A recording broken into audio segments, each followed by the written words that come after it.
Good stuff.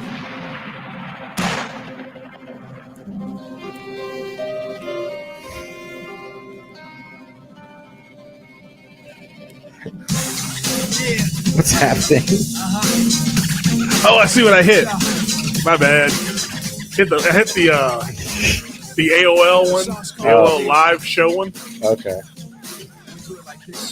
I thought we were at like a poetry jam. It's the poetry jam remix. Believe me, by Fort Minor. Well, welcome, one and all, to the Dot Comedy Podcast. I'm your host, DJ Marcus. You're joining me live at the Dot Comedy Studios. But I'm never alone. I'm with my boy, Joey LaFaro. Joe, say hello to the people. Are you? Are you sure that I'm here? I'm positive here. I see you. Okay. I see you, Joey. And you know what's crazy, Joey? What? Like we'll get into the show because we need to start the show. Yeah. I gotta make sure I never do that again. That mix was weird. That was different. It was a different one, but hey, you get through that. I did want to say something, Joey. What was that? I got an email this week from the Comedy Shows Near Me CFO. Okay. He finally told me my check was in the mail. Mm-hmm. All right, so I'm getting paid now, folks. So as you can see, when DJ Marcus gets paid, DJ Marcus promotes. Look at what I'm wearing. Look at what I got on. I got on the Comedy Shows Near Me hoodie. They made this. As soon as we get past the 7-day business day hold for transactions. Yes. At least it's coming, folks. So guess what? You see the background? It don't even say that comedy no more. You know what it says? Comedy Shows Near Me. Eat, drink, laugh. That's right. At Rendezvous, which was this past Saturday, Joey. It was this past Saturday. It was a rendezvous, man. It was. We had a good show. It was a great show. Nice King Tink, Joey. Yeah. King Tink, Joey, and Joey, and two Booba Joeys Cow. for the price of one. And Booba Cow. You had a Booba Cow and a Joey sandwich. There you go. I don't know how that will work. I don't think Booba Cow will want that Joey sandwich. That's a weird sandwich. That sandwich sounds like it has hair in it. That sandwich would make me not want a sandwich. Oh man, but yes, we did have a great time at Rendezvous. We want to shout out them.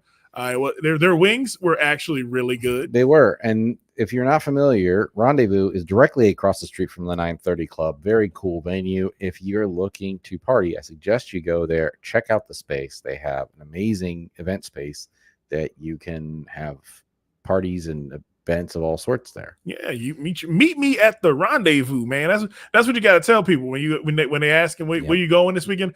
I'm going to have a rendezvous.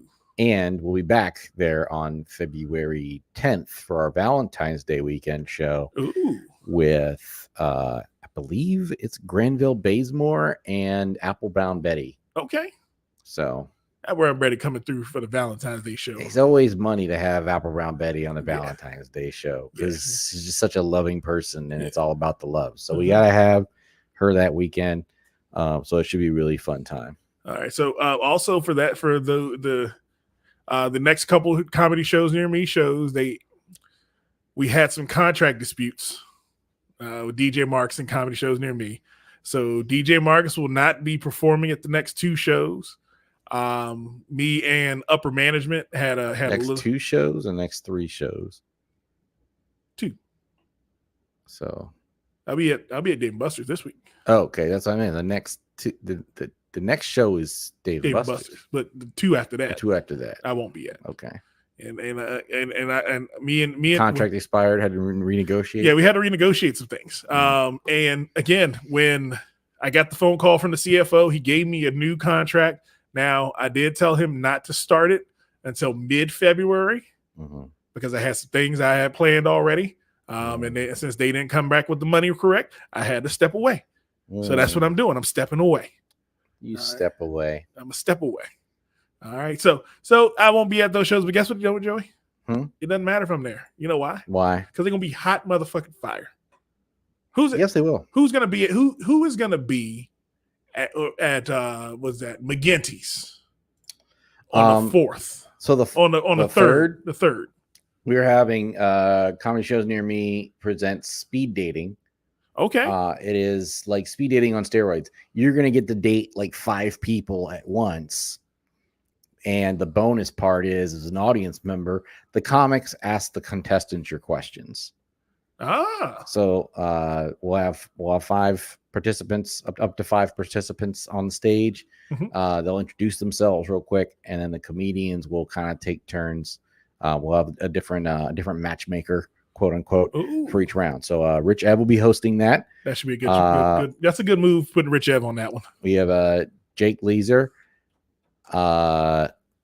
making his Comedy Shows Near Me debut for that show, and then we're gonna have Jasmine Burton and Dwayne Watts. Okay. I think that sounds like it's gonna be a good show. It's a very good show. It's gonna be a lot of fun. So especially, and it's just in time for to get ahead of Valentine's Day. Yeah. So here's the thing: you come out to that show, right? You meet the one, and then the next weekend you take her on a date to the Comedy Shows Near Me show at Rendezvous. You get to interview, like have anonymous dating questions. There you go. Asked by a professional comedian. There you go. On your behalf ahead of time, and then afterwards you can mix and mingle and talk to the people that only you really want to talk to. There you go. And then guess what? Come to the rendezvous. Have a rendezvous at Rendezvous. Hide from the red flags. So there's a lot of options for you on that day. And then have a rendezvous at Rendezvous on the 10th. And then on the 17th, swing on up to Dave and Buster's and tell us about the kids you're about to have. That's how I look at it, Joey. It's a 3-week plan. It's a 3-week plan. February is the month of love. Knocked up month. Knocked up. Well, March would be knocked up month. So I'm just trying to get people laid. I mean, I'm just trying to help Comedy Shows Near Me get people laid. I'm trying to figure out how Black History Month ties into all of this, but I can't think of a way that doesn't sound extremely racist. Yes, anything you fucking say would be racist as fuck. Man. So we're did we hear another guest? Yes, we do. Oh my goodness! Hello, how are you doing this evening? We're doing good, Kate. It's good to see you again. We are back. We are in portrait mode tonight. Yes. Why? Why are we like this? Because it's better for the mobile people. Yeah, people using mobile, they look at their phone and it's okay. Mode. That makes sense. Yeah. You can't see my phone. It's there. I'm actually broadcasting from my phone, so I get it. Yeah, it's better. It's a better layout this way. Did you you said you sent a message out that you were at a mic tonight. How'd the mic go? I actually did not wait to go up. I was like, I'm done. I'm going home. I have to get up really early tomorrow for something for work. I'll catch them next week. It's every Thursday. I think it's that kind of night or that kind of week because I did that last night. You didn't wait for the mic? So, all right. So I went up to Baltimore thinking I was going to get 2 mics in, right? And I got to the first mic that had on the flyer that it started at 8 p.m. Okay. This is on West Lombard Street in Baltimore. Downtown Baltimore. Yeah. Oh, wow. Okay. So I walk over and it says, oh, no, the entrance is on Utah Street around the corner. Like, okay, that's weird. Why would you put that address on the flyer if the entrance is on the other side? So I go to the entrance and it doesn't look like a place that's open. And I mean, like as an existing establishment, it looks like it's been closed for some time. But I pull on the door and there's just a dark stairwell with an extension cord hanging down in my face. And then as I'm tripping up the stairs, some guy goes, "What the fuck? Who's in here?" The door was open, and I was like, "Yeah, is there an open mic here tonight?" He's like, "Yeah, but not until 10."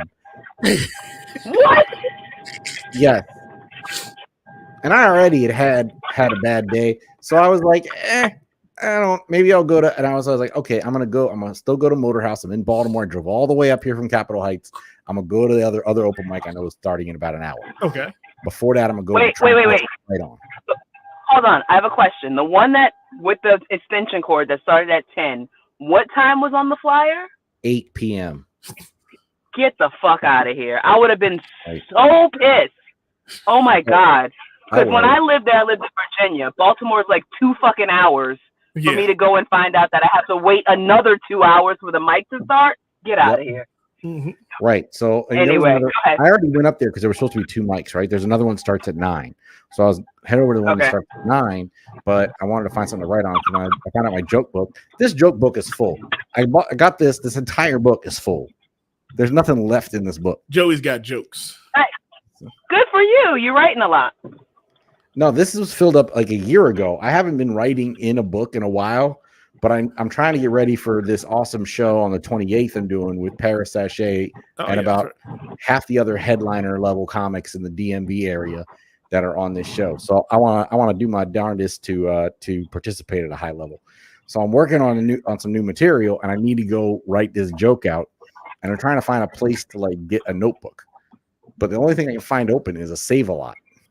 You can find one in there. No, all they had was loose leaf wide ruled paper. Loose leaf wide ruled paper. Jesus. Yes. They didn't have like binder. They didn't have spiral notebooks. I haven't seen the line spaced that wide since kindergarten. Well, that's a Baltimore thing because they need that space. I've seen them write. They need that much space in Baltimore. So I leave and I try to go find like a Walgreens, and then like halfway to the Walgreens, I'm just like, you know what? Fuck it. I'm sick of all this. And I drive home. So you didn't even go to the other mic? No. I was so irritated at that point that there was no funny that was going to come out of me. You would have went in a rant about Baltimore in Baltimore and got beat up. Well, I was going to be here's the funny part. All the jokes I'm working on are about PG County and how aggressive it is here. Mm-hmm. So it would have been ironic, but not in a funny way. Okay, Joey, we can't let this happen. We have to support each other. So next time when I'm thinking about leaving the mic, I'm going to message you and you tell me to stay. And the same thing, when you're thinking about leaving the mic, message me and I'll tell you to stay. We can't make a habit out of this. Okay, we'll be accountability buddies. Yeah, absolutely, 100%. Because this is like, because you skipped 2. That's really bad. Yeah, and I didn't go Tuesday because I was supposed to go to 2 on Tuesday. But one of them got canceled, and then the other one was in Frederick. And I'm like, well, if I'm not getting halfway to Frederick, I ain't going all the way to Frederick. Exactly. No, I get it. But we can't make a habit of this. We got to do better. No, yeah. Y'all want to be good comics. Because now I haven't done any open mics this week. And it's already Thursday. Right. And it's the 18th. I have 10 days left. Okay. No, definitely. Next time you feel like leaving, text me, and we'll encourage each other. Yeah. Or you can text me. And I'll tell you, go home. It's stupid. That's exactly why we're not going to text you. Exactly. Go home. What you went through sounds stupid. Go home. This is ridiculous. Going through this to make other people laugh? What the fuck? Go home. Call me. I'll laugh at you. I went home. Marcus would have been like, wide rule paper. Fuck that. Go home. Right. I went home and to my house with my lovely bride to be, and we ate salad and watched. Well, she ate Nuclear Wings, but I ate salad and then we watched something. Oh, we watched Red 2, which happened to be. I didn't know there's a channel now called Bounce. I never heard of. You've never heard of Bounce? I just discovered Bounce. Wow, that's not new. Channel. Bounce is the black channel.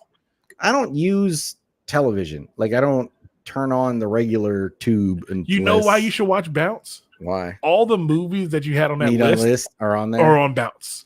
They will show up. And that's the thing. I was so confused because all the ads were very obvious for black people.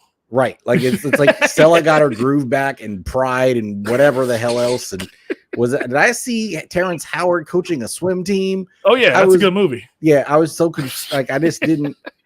I mean, clearly there was something going on, but I didn't understand it. And then so I'm like, okay, so this is a black channel. Yes. But then I cut back and it's playing Red 2, and there's no black people in that movie. We like Bruce Willis. Isn't Morgan Freeman in Red? He's in Red, not Red 2. Not Red 2. Red 2 has that weird white chick they have follow what's his face around. Bruce Willis. But the thing is, we like Bruce Willis, and the Red movies have like a weird, like kind of blaxploitation feel to them. You know what they do? It's not that it's a blaxploitation film. It just has that vibe as you're watching it. You're like, who the fuck Who wrote and directed this movie? Like his girlfriend's go-to move is to just try to kiss a dude to throw him off. Yeah, Because she's not a professional spy, and he keeps catching her doing it. Like, why are you doing that? Why are you kissing this random Russian dude? Okay, when are y'all gonna watch Saltburn? What'd you say? When are y'all gonna watch Saltburn? You got all this time to watch movies. Watch Saltburn. I can't bring myself. There's nothing What about is that movie that's Saltburn? I don't know what appealing. Saltburn is. It's a movie. It's on Amazon Prime, and it got nominated for a bunch of Golden Globes and shit like that. Watch it. It is a wild ride. I don't like the faces of any of the stars in this movie. That was the thing. They just said Like- Saltburn and had this weird looking dude. Like all the faces of the cast are like narrow, pointy nosed faces. That throws me off. Well, they're British. This So is that's why they already look like bullshit. It says And Saltburn then- is a 2023 black comedy. That ain't right. There's no black people in this movie. So they meant to say dark comedy. That's what Yeah. they meant. I don't know who wrote that, but again, it's British, so maybe that's their vernacular. Black comedy, also known as dark comedy, morbid comedy, gallows comedy, black humor, and dark humor. Okay, so why is black so negative? Dark. Well, we're not going to go there, but it's a very, very dark. It is extremely dark. It's also sexually explicit. Like, it's great. There's a very thin line between dark humor and darky humor. Yeah, you're stupid. You're so stupid. I swear to God. You're lucky. You're lucky. No guests are on tonight. Get canceled. That was hilarious. That was. It was pretty fucking funny. Hold on. Candace said it's sexually explicit. Let's see. Sex scenes. Very sexually explicit. SCE. I see too many dudes for me to want to see more of anything sexual. about Weirdest. Okay, top the 5 weirdest Saltburn sex scenes ranked. Don't spoil it for yourself. Just go watch it. this. What the fuck is it about? Okay, there's a lot of gay sex in it. I told you. No, there's not a lot of gay sex in it. There's only like one gay moment. Well, 2. And guys, it's not- a grave. There's a grave humping scene. Stop. What? Okay, now I'm back in. Stop doing the spoilers. You It's gotta not a just spoiler. watch it. That's not a spoiler. I'm looking for tits. This is not a spoiler moment, Candace. Understand the mindset when you say, hey, it's sexually explicit. I go, okay, can I see tits and ass? And then I look at it and it goes, okay, Oh, it's mostly dick. It's mostly dick. it's a lot of dick. It's gay.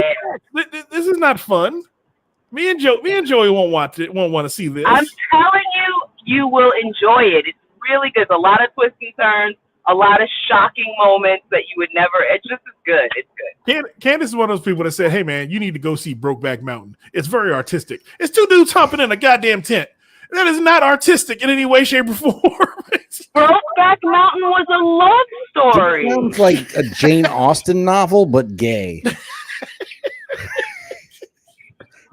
A scholarship student, Oliver Quick from Prescott, struggles to fit in at the University of Oxford because of his inexperience with upper-class manners. Oh. If that Right. doesn't say Jane Austen novel, then I don't know what So does. what is the disturbing scene in Saltburn? Saltburn shocking scenes are not just for shock value, but play a crucial role in the film, including the bathtub and grave scene.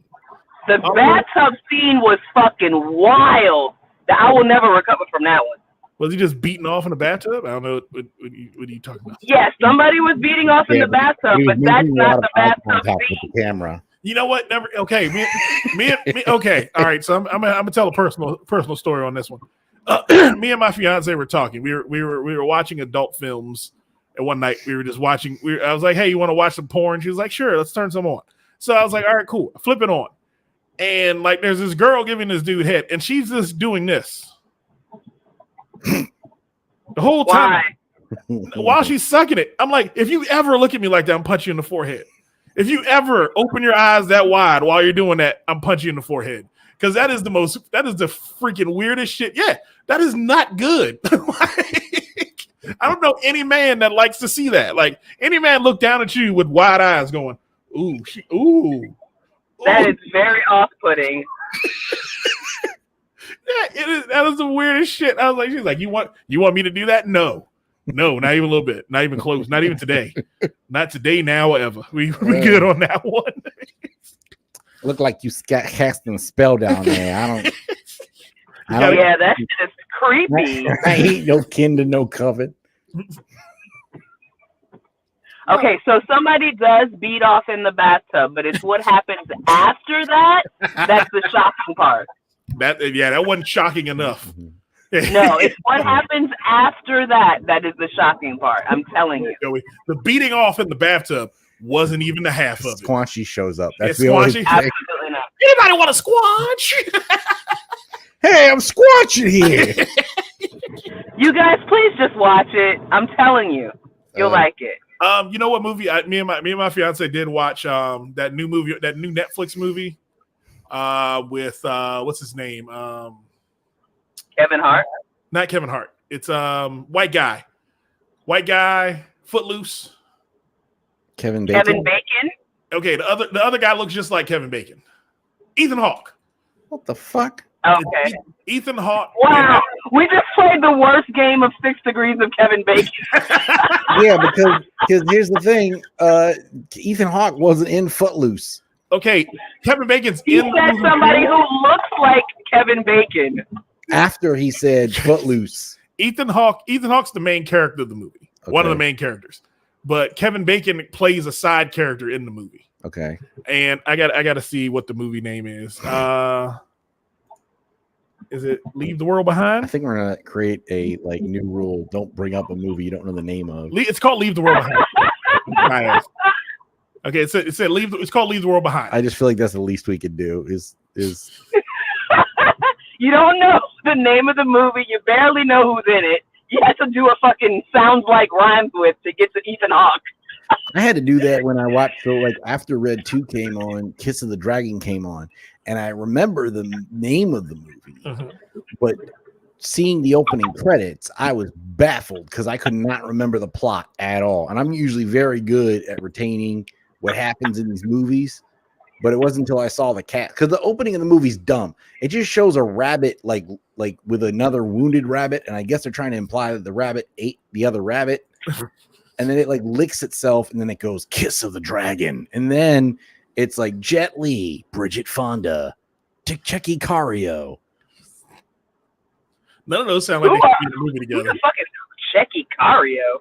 You recognize him if you saw him. He's been the bad guy in 147. He was the bad guy in Bad Boys, in the first Bad Boys. The bad guy in Bad Boys.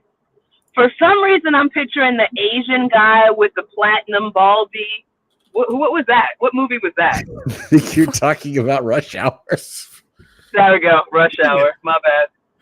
Okay, what time That's is it? probably not even right. 24. Write down 24:16. What? Write down 24:16 on a notepad somewhere. So you can go edit it out.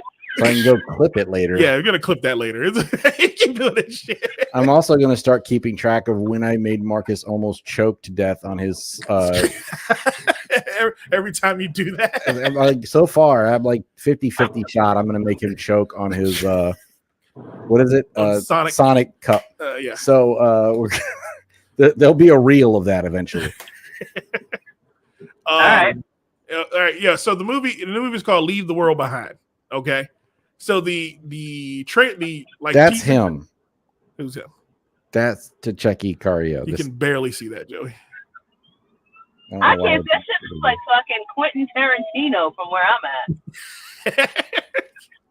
Yeah, I had to blow up the whole screen in order to see that. Yeah, I'm trying. This isn't working very well. Portrait mode's not cooperating. To Checky? How do you even? I can't see. Probably recognize him. I don't remember him from anything. Okay, that's what it looks like. Oh, right. Yeah, I know him. Yeah, it's literally from the Bad Bad Boys Wiki. At all. He doesn't look familiar? No, not at all. He plays a bad guy in a lot of movies. He plays a bad guy in almost every movie he plays in. He's the bad guy. He's the weird Russian bad guy. Okay. in a lot of movies. Like he was, because okay. Did you see Bad Boys 1, Candace? Yeah. So remember when they were in the hotel, the dude that shoots the hooker in the chest. I vaguely remember it. Okay, see, I remember it because that chick was fire, and she ain't deserve to die that way. He was also in, yeah, she was. Max, when Max got shot. Yeah, Max, that was her name. No, the other one was who was the guy? He was also in You changed The our Patriot. view again. I like this one. You made the 3-screen. Yeah, like before it was like stacked, and now it's like separate. Like Yeah, it looks they're all good like this. smaller now. Yeah, Looks Okay, better than this. that one's better. But I like the other one. It looks cool. this one gives us the wide angle where we can see like the full gamut of what We we haven't have. actually tested all these options yet. No. What does this do? Just makes you the palms. How's Yeah, that makes that Joey. different from this? It's not. It's the same. No, this is one. different. Can you guys send me a background so I can have .comedy or comedy shows near me behind me during the show? Sure. Sure, we'll send you some pictures. Thank you. All right. We're also gonna. I did talk to the CEO of comedy shows near me. Now, what did you say? And we're gonna try to get you one of these beautiful hoodies that are on sale for 40. How much? 35? 45. $45. I want a hoodie. They're only available at comedy shows near me shows. Yes. So you So- got to. I would love to have one. Yeah, the reason they wanted to get you one because we had a whole pre-production meeting with comedy shows near me, and they were like, "Well, Candace seems to want to be naked every time she does the podcast, so send her a hoodie. That way, she just put the hoodie on, do the podcast, and That's she can be naked." perfect. That's so fucking perfect. Oh my god. It was That really well is- thought out. That is absolutely fucking perfect. That way I always have something to put on for the show. You just throw the hoodie on, just leave it on your bed, leave it on like the chair that you throw your clothes on, and then just put it on as soon as we say we're going live. Very easy. Yep. There we go. Perfect. Okay. Back to the movie. The movie I was watching. Leave the World Behind. Okay. So the premise of the movie is the world starts going to shit, right? Uh-huh. And there's this white family who like the wife who was played by what is her name? Uma Thurman. Okay. The wife's played by Uma Thurman. No, not Uma Thurman. That's not Uma Thurman. What is her damn name? It's Julie Roberts. The wife's Oh played my by god. Julia Roberts and Uma Thurman are light years away from each other, but okay. The only reason I said Uma Thurman is because it said, "Are Uma Thurman and Ethan Hawke married?" And that was the next like check for Ethan Hawke. Only reason I said Uma Thurman's name. I know she's not Uma Thurman. That's why I said no, not her. But Okay, fine. So she says, "Hey, we're gonna go get away this weekend. We're gonna get away from the city, because they live in New York." And she wakes him up. Says, "I booked a beach house. We're gonna go there for the weekend." He's like, "Okay, cool. When are we going?" She's like, "Today." And he's like, "We leaving now?" Like, "Yeah. Here's the suitcase. It's packed. Let's go." And so he's like, "All right, cool." So they get in the car and they go to the beach with their kids. They're sitting on this is the teaser trailer for it. They're sitting on the beach, and the daughter looks out and she sees a ship that just keeps coming closer and closer and closer. Mhm. And they're like, "What the fuck is going on with this ship?" And all of a sudden, the ship just goes aground on the beach. Mm. So you're thinking, "Oh shit, this is gonna be some crazy shit, right?" Yeah. And it goes like in so many different damn dumbass directions that you hate the movie by the end of it. Like me and my girl sat there, and I hated the ending of this movie because it basically turns into it goes from aliens taking over the planet Mhm. to conspiracy theories about China and Russia to all of a sudden billionaires destabilizing the government. It went Holy in 90, It always comes down to billionaires destabilizing the government. it went in 90 different directions. Mhm. And then it What gets movie is it? What's the name of it? Leave the World Behind. Okay.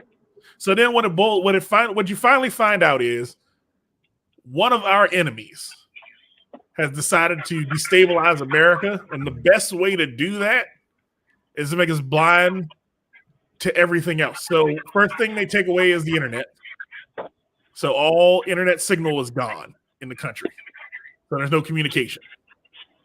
And then they start dropping leaflets in different areas that have different countries' propaganda on it. So it has one like they said, L.A. Sounds like the plot of Red Dawn. It's like Red Dawn, but just like one family instead of a bunch of damn teenagers. Ugh. So and then like they drop pamphlets in L.A. that's written in Korean, Mm. and they drop pamphlets in New York that's written in like Middle Eastern, whatever, Farsi, and like it says, all of them say "Death to America," but in all these different languages, so we don't know who's attacking us. So it's just drones dropping leaflets saying "Death to America" in different languages. So then next thing you know, the military starts bombing cities to maintain order. so all you see is them standing on a hill looking over a city, looking over New York City, and there's basically a mushroom cloud coming out of from where Times Square is. And the rest of it's on fire. That sounds horrible. It's the worst fucking movie. And for some reason, they kept saying deer had something to do with this movie. Because, like, deer were running back and forth throughout the whole fucking thing. I feel like if I try to watch this, I need to be on mushrooms. Yes. But you would think it was real if you were on mushrooms. You think it was really happening. Yeah, the only other movie I can think of that sounded that was that convoluted was the Iron Mask movie. Iron Mask wasn't that bad. With Jackie Chan and not the man in the Iron Mask, Iron Mask. Oh, I was like, Leonardo DiCaprio can do no wrong. No. The Man in the Iron Mask, awesome movie. Iron Mask, very different film. Doesn't really have to do with the Three Musketeers, but it does have Jackie Chan and Arnold Schwarzenegger playing a British soldier.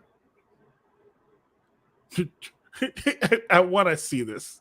I don't know why. You're sold already. I want to see it because I'm like, I want to hear Arnold do a British accent. It's not. And Jackie try to do a British accent. Jackie's that not. Can't be good. Jackie's just in the jail, but they have a fight. It's called Arnold Schwarzenegger fights Jackie Chan. Yes, I have to see it. You're already in. But they have really nothing to do with the whole plot of the movie. There's also like this guy who has to like. And this is made in 2019. Yeah, and then this guy gets on this. He makes a giant cartography machine that he drives around and it maps continents. And then he has to go and he has to fight off imps and shit on this road. And then he ends up in China, and in China all the shit's fucked up. And there's a dragon, and then there's fighting over which dragon should something. I don't really remember how it ended, but it was a lot. Okay. I'm looking at the trailer right now. I still to this day don't remember what Jackie Chan or Arnold Schwarzenegger had to do with any of it. It's just them as like being the names on the top of billing of this. Because I don't think they did anything more to this. Oh shit. Yeah, because here's the thing. Jackie Chan's in chains. Yeah. And Arnold Schwarzenegger is fighting him while he's wearing chains. Yes. With a chain. Okay. And Arnold Schwarzenegger has a British accent. No, he still has his Austrian accent. But he's wearing this red coat like he's a British officer. He's wearing a red coat and a wig, and it looks hilarious. Yeah. Oh my god. Yeah, I'm gonna have to look at that trailer in depth. It's just visually hilarious. It starts the father Lannister from Game of Thrones. Oh yeah, there's like a lot of really actual good actors in it, but it was made by like some Russian company or whatever. Mm-hmm. So all of it's dubbed, even though it doesn't need to be. It's so trippy. That's why I was like, I wasn't high enough when I watched it. Mm-hmm. I need to watch it again high. All right. So if we're talking about movies that we watched this week, I watched a movie called Christine, and it's about a newscaster from Sarasota, Florida, who shot herself in the head live on air. Oh, is it a true story? True story. True story. She committed suicide live on the news. It always is that way. It's whenever there's a single name as the name of the show, they either like commit suicide or they make curses on people. Yeah, and then this is something that could never happen now because there's delays. You know, they do like the broadcasting delay and all this shit. Like she did this, I want to say in like the early 80s, shot herself in the head behind the right ear with a revolver live on air. The movie's called Christine? Christine. So wait, was that the beginning or the end of the movie? That was the end of the movie. Okay. Because Christine, that was from 2016. Okay. Christine Chubbuck is her last name, or Chubbuck is her last name. Oh, it's And, Rebecca Hall or Michael Seymour Hoffman or Yep. Michael C. Hall. Shot herself I in made a the name. head live on the fucking news. Can you imagine watching the news? Somebody fucking blows their brains out. She did that on live TV. I can see that happen. I don't know why, but I'm completely unfazed. I can see that happening on a Florida TV, like way more Yeah, than anywhere else. Sarasota. That's what I'm saying. Yeah. I gotta get the fuck out of here. This place is awful. It doesn't surprise me at all. When you said Sarasota, Florida, and you like someone shot themselves on TV, it's like, okay, were they wrestling a gator right before? Like, the absurdity of Florida steps into that, and it's like, okay, this is understandable. But Kind of understandable. Russia was feeling some type of way about Florida claiming all of the wacky, and then this happened. What happened? И вдруг так Борецкий, непонятно. Ой, что здесь произошло? Анонсер выступил в роли бойца. И это впервые. Взгляд Борецкого. Ой, смотри, взрывается.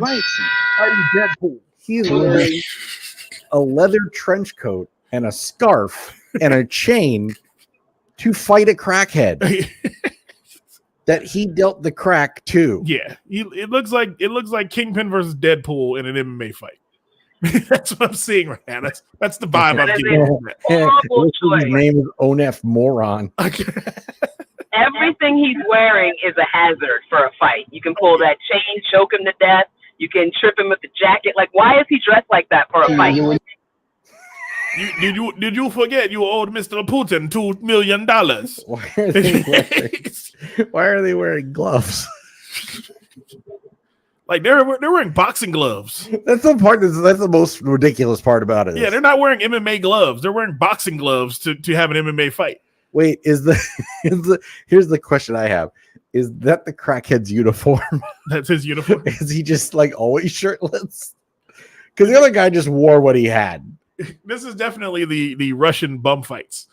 It's how Russian bum fights start.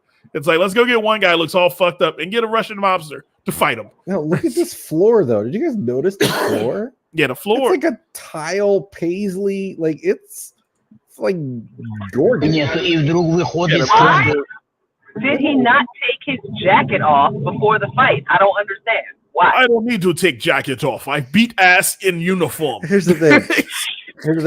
I think they're both always like this, but because they're in the boxing ring, the Kingpin's wrong. If they walk outside, the crackhead's wrong. But the thing is, he keeps hitting him with like soft jabs, and that knocks him over. Right. So like every time he hits him, it's like it's a little soft jab, and he goes, oh, and he rolls around on the ground and gets back up. And then he ended up getting knocked out. It's the Kingpin. Like, we've seen the Kingpin fight. The Kingpin always just grabs dudes and smashes them. Yeah. He's got no ground game. He's a false Kingpin. He's a fraud. He's a fraud Kingpin. Fraud Kingpin.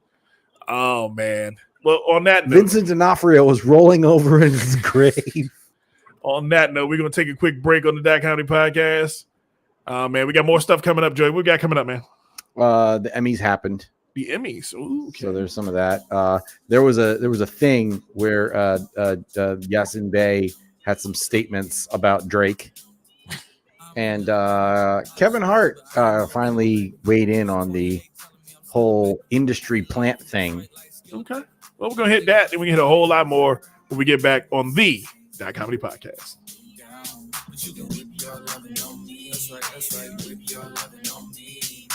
Young J-A-C-K-A-K-A Rico like Suave, young Enrique speaking at AKA. She's an alpha, but not around your boy. She get quiet around your boy. Hold on, don't know what you heard or what you thought. And this segment of That Comedy Podcast is brought to you by www.comedyshowsnear.me. That's right, comedyshowsnear.me is where you can find all things Comedy Shows Near Me. That's right, what we got coming up, what we got going down. Comedy Shows Near Me is the home of DMV Comedy, doing DMV Comedy things to you, for you, and by you. That's right, DMV Comedy in one place. ComedyShowsNear.me. Try it today. And we're back in the That Comedy Podcast. I am DJ Marcus, Joey LaFaro, Candace August. We are the That Comedy family. We're here having a whole lot of fun. I ain't got no whips and chains, but you can tie me down and put your loving on me. That's what the song says, Joey. And since it was made by a white man, Candace was dancing heartily to it because this is by Jack Harlow. Did you see her, Joey? She hit at a light. She stopped. It went like this. That. No, I was clicking on things. It never happened. It never happened. I was like, okay, I was watching her, and then like, as soon as I started playing the shit like this, Joey, you want to see how close and perceptive I am? As soon as the song started, I played the first chorus, I played the song of it. Started like this. She went like this. I was doing that anyway. You were doing that on purpose. You said the shit right.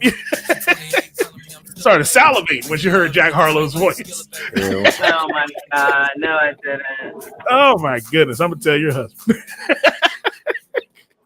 Oh man, but Joey, the Emmys happened, man. Yes. The Emmys. What happened at the Emmys? I mean, did anybody get slapped this year at the Emmys? Not to my knowledge. Okay, then I didn't watch.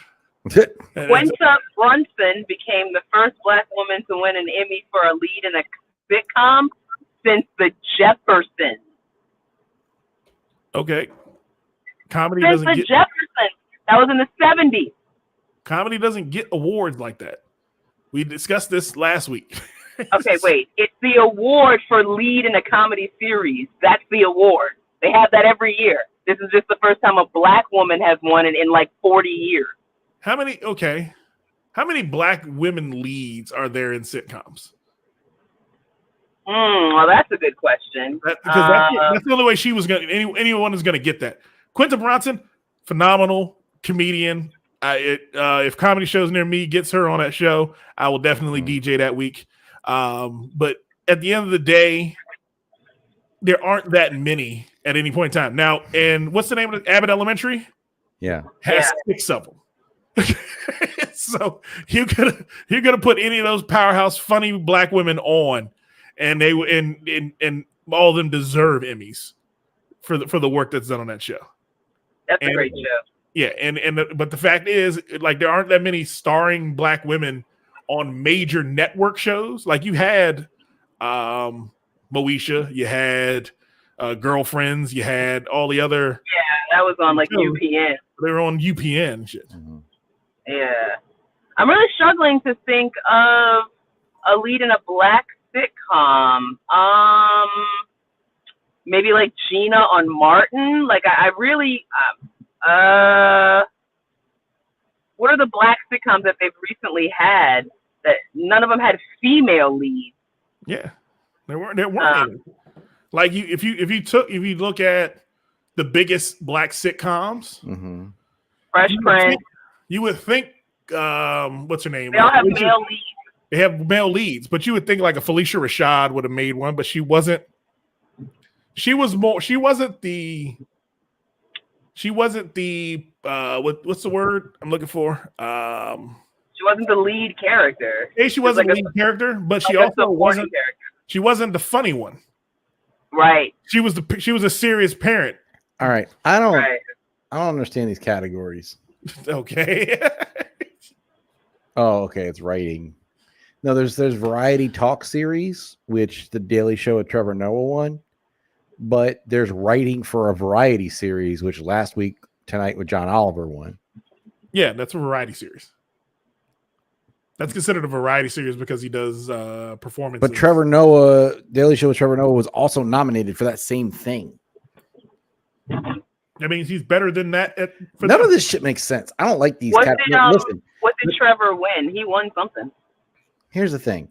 I don't know what category Succession and The Bear are, but it's the same category. You can't put those in drama and comedy and be different. They're the same type of show. Is The Bear in comedy? The Bear won comedy series and Succession won drama series, but they're both funny dramas. Like, they're both really dramatic, but also really funny. They're dramedies. Yeah. Yeah. They're deeply intense comedies. So they're Black humor. Somewhat. There you go. Not all the humor is of that nature. It ain't all black. Now, what you telling me, Joey? Of course not, because it's a bunch of white men. It's not as black as Barry. No, actually, that Barry's a really dark show. It's really it is dark humor. a horribly dark show. Isn't that the one with the he's an Bill assassin? Hader, yes. Bill Hader is an assassin. I forgot to finish watching that. Oh, There's another season. I got to go back and finish it. all right. So back to Quentin Bronson. Sorry. I believe she deserves it. I don't believe any other black women have been in that position as the star of a show to deserve I mean, it. that's really a good point. I still can't think of one. I've really been trying this time hard to think Wait, of what it. did she win for? I think she won for female lead in a comedy in a sitcom or some shit like that. Okay, comedy lead actress. Yep, Yeah. Quentin Brunson. She was up against Christina Applegate for Dead to Me, Mm-hmm. Rachel Brosnan for The Marvelous Miss Maisel, Okay. Natasha Lyonne for Poker Face, and Jenny Ortega for Wednesday. Oh yeah, then she definitely was winning that. She beats all them hands down. Because I mean, it's pretty easy. Jenny Ortega's not funny. She has a funny look, but she's not a funny person. But but I'm Quentin gonna Bronson. butcher this name. Ayo Edebiri won for The Bear. Is that the black supporting- girl? Yeah. What did she win? What was the nomination? Comedy supporting actress. Oh, okay.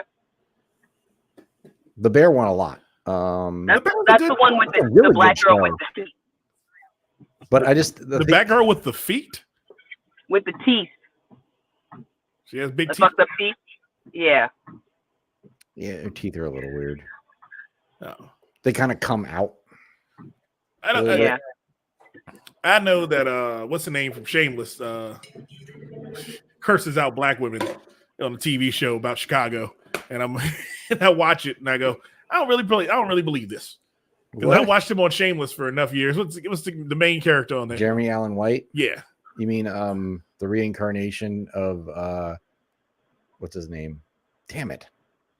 Never mind. He has a Calvin Klein ad out now, and he looks fucking incredible. He always was hot, even on Shameless, but he's hotter now. Lip was not hot on Shameless. I don't know what you're talking Yes, about. he was. Lip He's was Gene alcohol. Wilder. He's the reincarnation of Gene Gene Wilder. You think he looks like Gene Wilder? He He looks always exactly like does. Gene Wilder. There are papers written on how much he looks like Gene Wilder.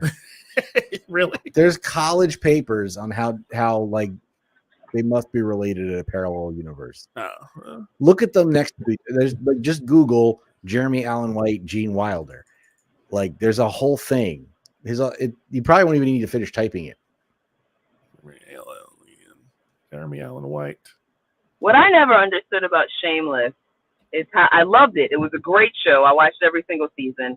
But how do you have an entire show set on the south side of Chicago and there's not- only 2 black people in the entire show?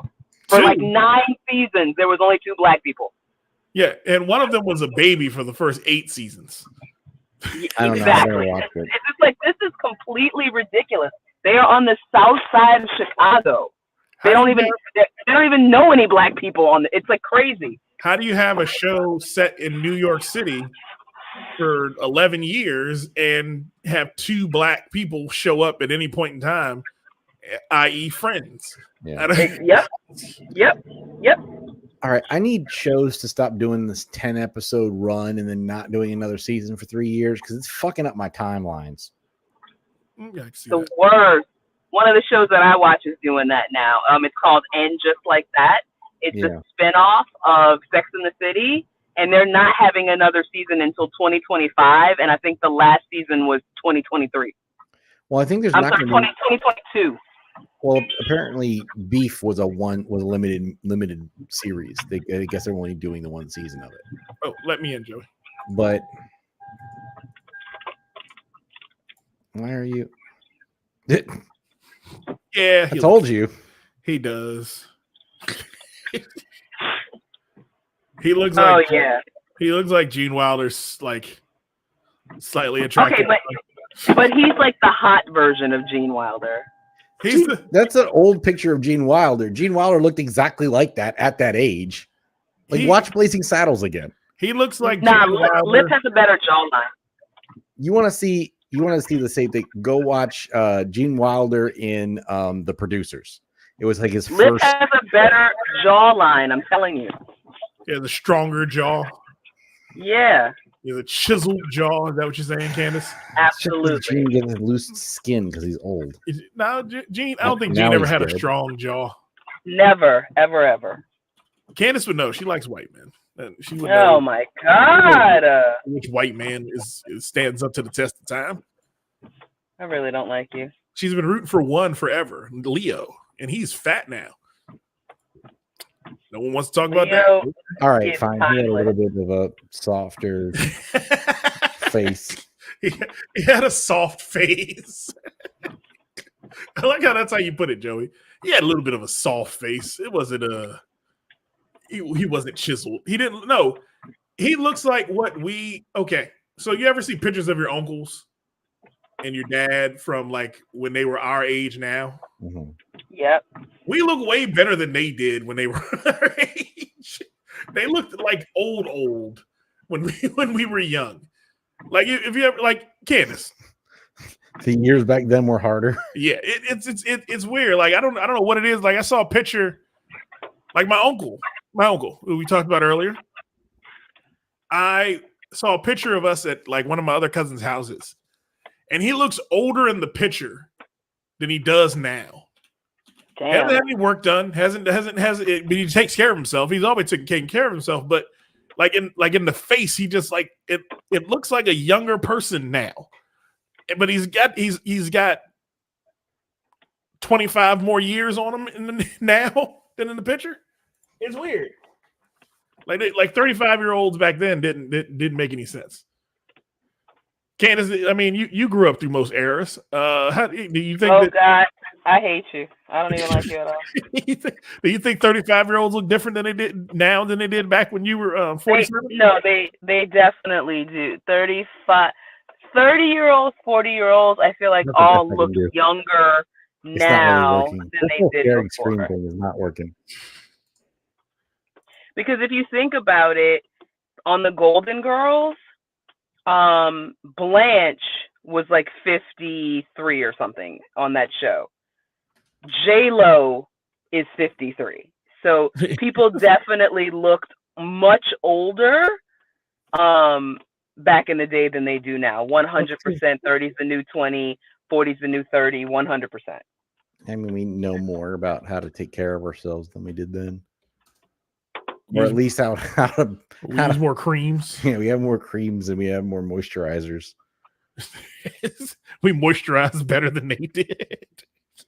Perfected some of those. Well, I mean, now also like she's like I think the movie stars are also much more rich. So, J-Lo can afford to rub powdered placenta on her face. Whatever other Deep fried placenta. drinks stem cell smoothies, whatever the hell she does. Yeah, it's weird. Like, because there's like a whole map here of old people. Okay, so here, like hair. Okay, I think what this article is saying is hairstyles change, One of our so it makes people look older. one of our comments on Instagram, the cast of Seinfeld was around mid-20s when they started the show. I thought they were 30 something. Yeah, They did. They did look like. Well, that's because everything on that show made everything look like 30. It all looked old. It's the Jewiness of it. Wait, It the is. cast of Seinfeld, they were in their mid-20s in the beginning of the show? Yes. Yeah, in the early season. I definitely thought they were like 35. Yeah, Jerry I think was. that's the 80s hair. The 80s hair. That's what obscured I'm a saying. lot. Like here, let me share my screen because I found this thing, and it said, let's see. Share screen. It was weird because like the time that you looked 30 in the 80s was like from 23 through 40. Like there was this really large, like because that haircut kind of like aged you into a certain thing, but it also kept you young on the back end. So it Yeah. just smashed everybody into this weird middling group. Let me in. I can't see anything on there. Oh, okay. Hold on. Let's do this. Yeah, this portrait mode thing You is. need to screen. If it's not screen size, we don't want it. Hold on. Let's. Full screen or don't bother. Oh, wow. They would look so much younger with different hair. I never even thought about that. Oh, Like, wow. did Look at the difference. Yeah, it's the hair. It's the haircuts. Like Oh, it made people. wow. Right. George was bald at 26. Yeah. And like, yeah, in the okay, it's going deeper into some bullshit that I want to see. But yeah, in the like if you look at him and look at like a picture of like because there was one weird meme I saw where it was like a picture of Jamie Foxx in his get up for Ali. Mm. And he was like 35-year-old, and the caption was 35-year-olds when I was young Mhm. versus now. And it's like he's got a receding hairline. He's got a gold chain on. He's a wife beater. It's like, why does this motherfucker look so goddamn old back then? Because those are the motherfuckers that were giving candy to kids back then. But what do you think, Joey? If do you think the kids when we get older? Because like I look at like young kids now, Mhm. and they've kind of gone through some shit because they look bad. I haven't really been trying to avoid paying attention to They look these bad. kids. Millennial, like Gen Z. The more I like pay attention to kids these days, the more annoyed I am. So I just try to. I know I'm going to have to deal with it eventually, and I'll just deal with that when it comes to it. I'm savoring my time. Yeah. Holding off till it's yours. Yep. I got you. Till it's my problem. I'm going to deal with it then. Keeping your categories fresh until it's yours. I got you. Yep. That's why I thought about it. I was like, you know what? I'm done with these. I've cut off categories on different sites because I'm noticing that I'm getting a teenager now, so I can't watch certain things on certain sites anymore because that's just wrong. Oh, Are we talking about porn? Are we talking about porn? He took us into a porn conversation all of a sudden. We didn't even have to go there. Why did you take us I there, don't know. Marcus? I really don't. It happened. Shut up. No, I mean it's true. If you become a parent, like your viewing habits have to change. Like now I'm looking at like 60-year-olds. Oh God. Okay. Like they're built. They look good. Like now my preference moved from like 18 to 25 to 25 to 40. I don't believe you. I think you're still watching 18 to 25. I don't want to think about this. I mean, I'm not. No, I showed Joey a nice 40-year-old earlier, didn't I, Joey? Oh God. I don't remember. Oh, okay. Now Joey don't remember. Kind of bullshit. Where did this picture come from? The picture that's on my avatar? An asshole and a vagina. I didn't see anything else. How the fuck was I supposed to know what age that was? You look at the rings on the asshole. Oh my God. No, you never stare directly into an asshole. Yes, you do. I'm going to log the fuck out. You have to stop. This has to stop. Why are you going to log out, Candace? This has to stop. I don't want to talk about rings on assholes. That look on your avatar's face is telling me you don't want to talk about rings on assholes. Doesn't want to talk. I don't even know where that picture came from. Okay. All right. We're gonna get past that. We're done with that. We're done with that. What else is going on in the world, Joe? Kevin Hart clap back on Cat Williams. You said about the plan. I want to hear about that. So apparently he joined the Independent for a recent interview in which he called Joe Coy a phenomenal stand-up comedian following the Golden Globes. He also argued that Coy had a more difficult time connecting to the celebrities in the room because he's just not an industry comic. It's not an industry plant like me. He isn't. Look at the climate of comedy attached to the award shows has just changed drastically, Hart said. And as a talent, if you don't have the relationships that are in that room, those rooms can be cold. Mm-hmm. I don't consider award shows to be good gigs at this point. He's saying what everybody else is saying right now. Comedy, these celebrities got to stop taking themselves so seriously if they want this to work. Mm-hmm. It's just like the fucking correspondence dinner. Yeah. When that year that Michelle Wolf was that who it was? Yeah. Who was going off on Trump? Yep. And she ended her set by saying Flint, Michigan still does not have clean water. Remember that? Yes. It's like we take shit so fucking serious, and it's like, dude, we need to We need to lighten up, man. That you know what, Joey? That is the only reason I continue to support comedy shows near me. That's right, comedy shows near me where you can find funny in everyday life and things that you see around you. Comedy shows near me is the perfect place for you if you like funny. Ain't that right, Joey? What? This is the reason I don't do. I try to do plugs for the shit that Joey sends me plugs. And You're doing it better this week. Last week, your ass was struggling reading that shit. I can't. Did you memorize it this week?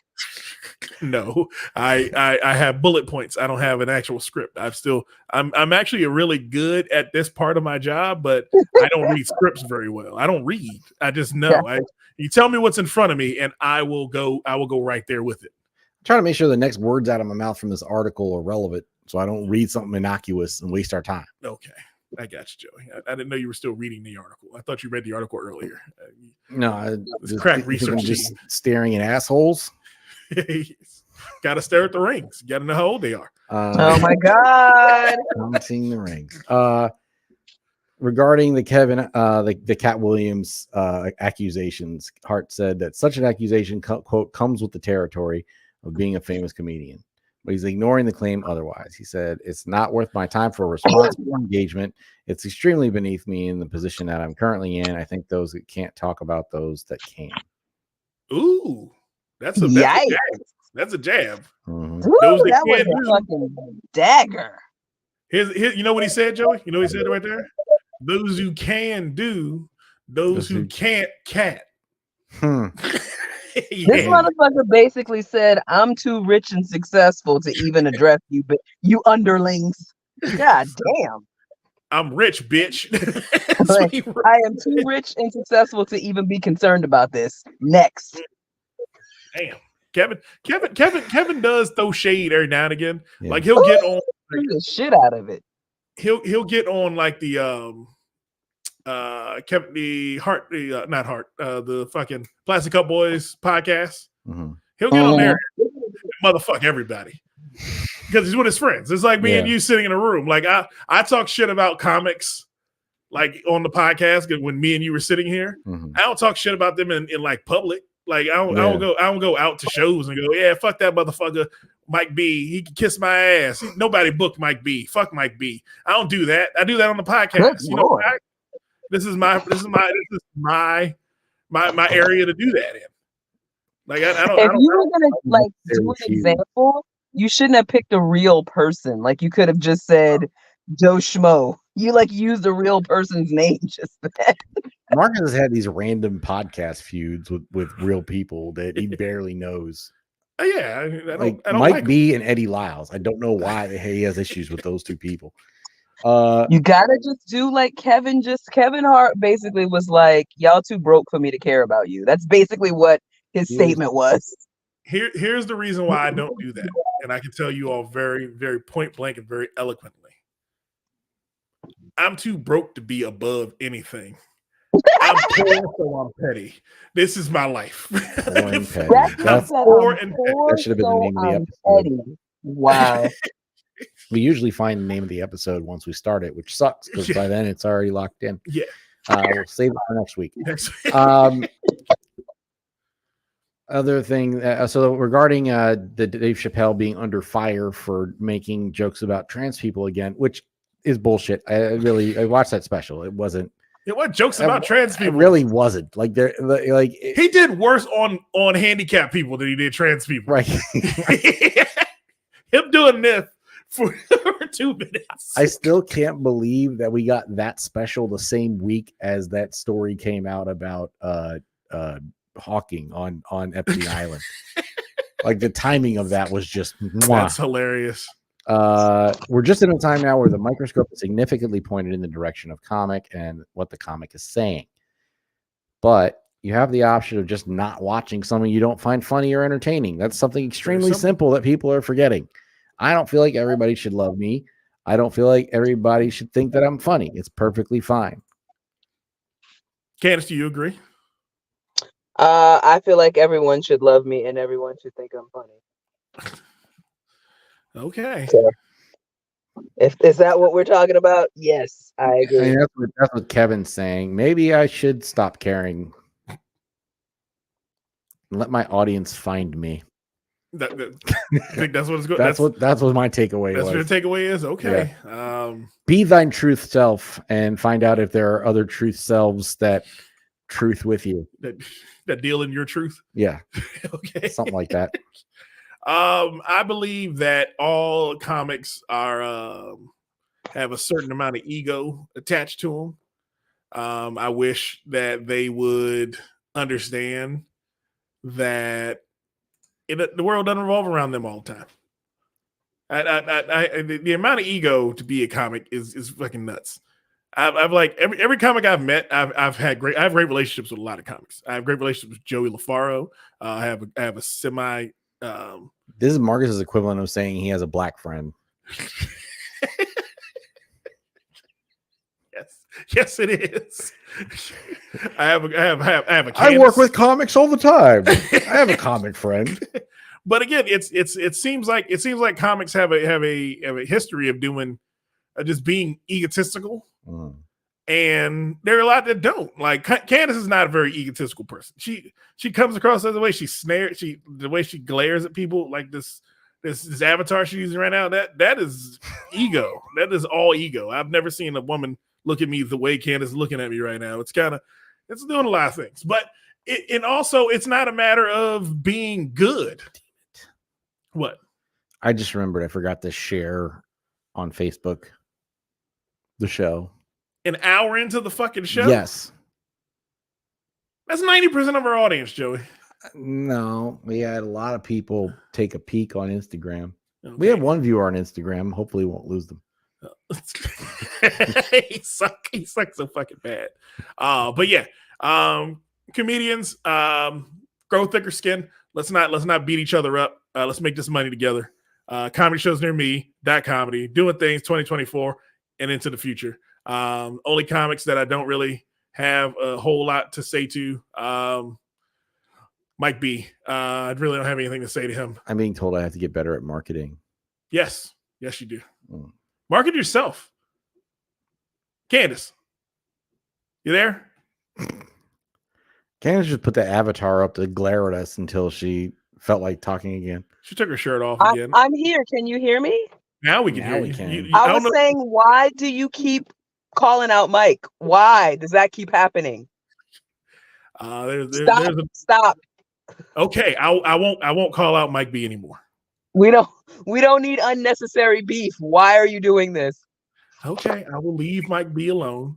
Me and Mike B get along like on a personal level. Me and him as a person, fantastic. Me and him in this professional thing that we do, it's comedy shows near me and .comedy. We do not get along in this arena.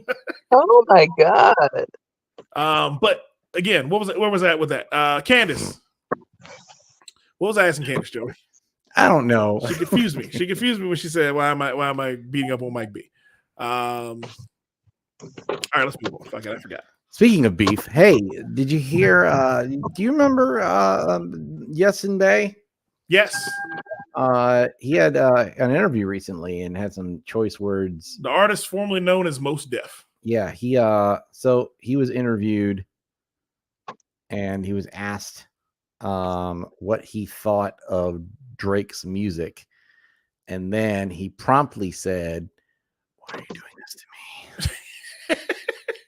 And then he said that Drake's music. No, he didn't. She didn't ask what whether he thought it was hip hop or not. If you're still having difficulties. First of all, when did we start calling him Yasin Bey? I'm still calling him Mos Def. I'm trying to respect you respect him like you respect pronouns. He changed his name. He changed his name when he changed his religion. When he moved to, I think it was West Africa, he moved and then he changed his name. And I respect him much like the Elemental. What is his religion? Did he convert to Islam? Yes.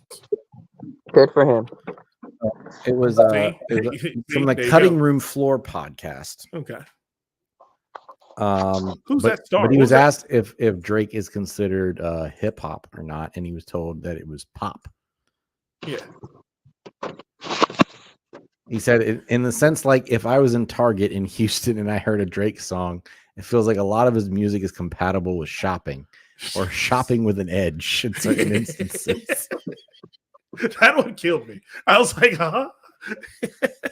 Like, you guys, the interview wasn't even that good. Why did you guys find it so amusing? It was stupid. oh, that interview was great. It was great. It was hilarious. Okay. So All right, many fine. SKUs.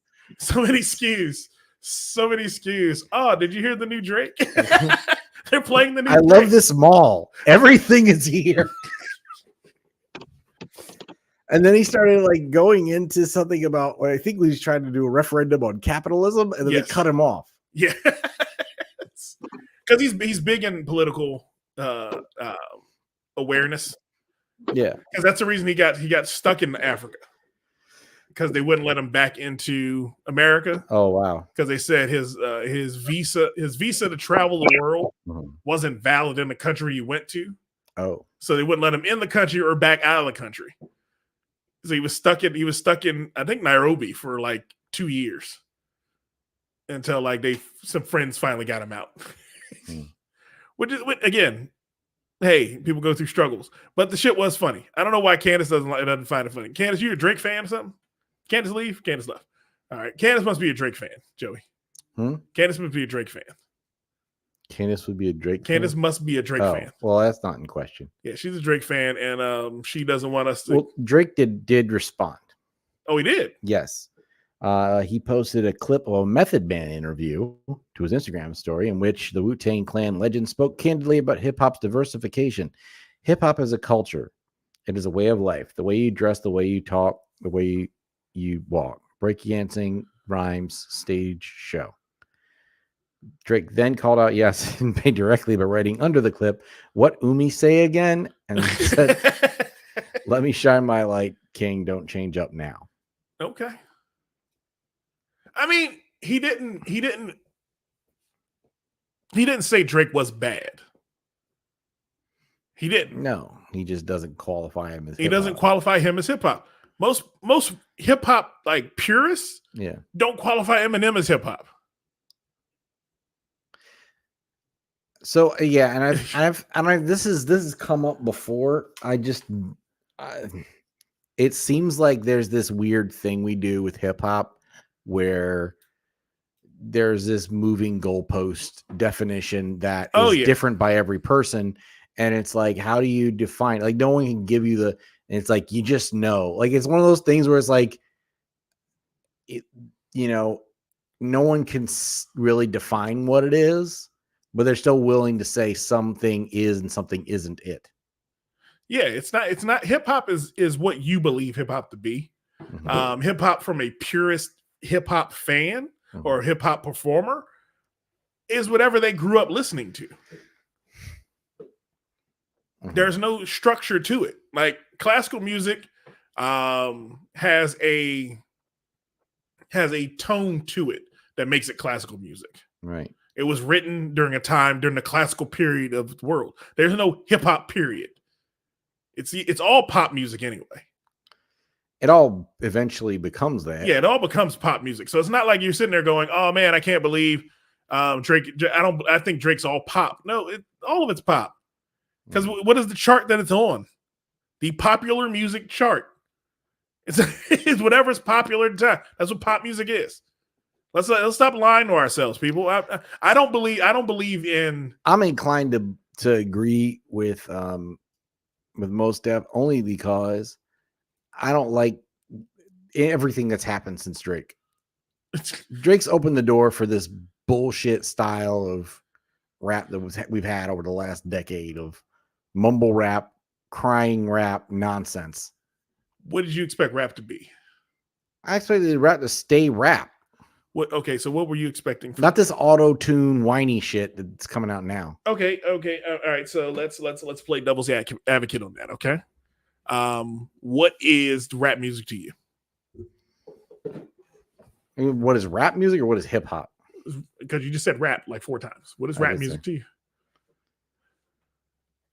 I don't know, same shit we grew up with. I'm used to the 90s definition, again, which is not. You say you're used to.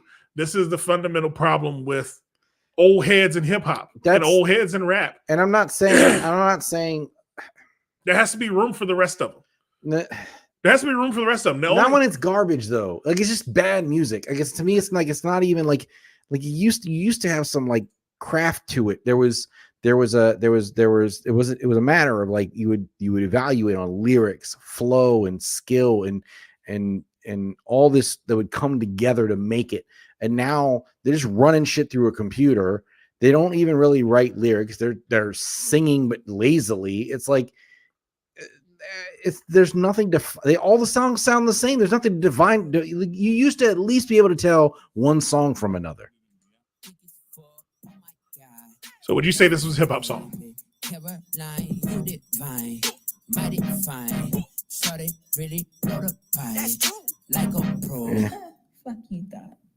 This is new. This is what the wave is. Right.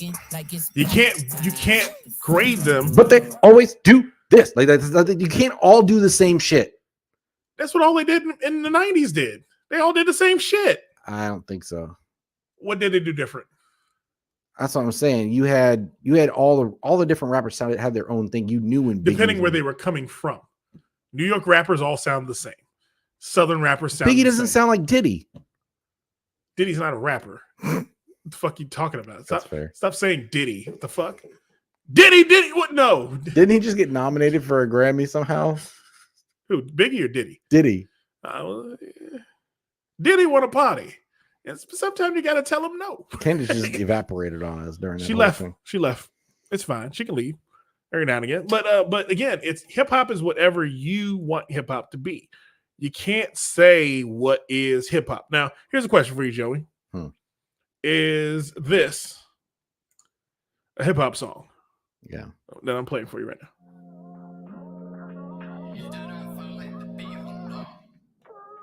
Yeah, don't take it too serious. If it don't go our way, ain't no fear in us. 'Cause heaven came up. This is pop. Walking through the rain, moving through the pain. No, it's not. Break through everything, he still stay the same.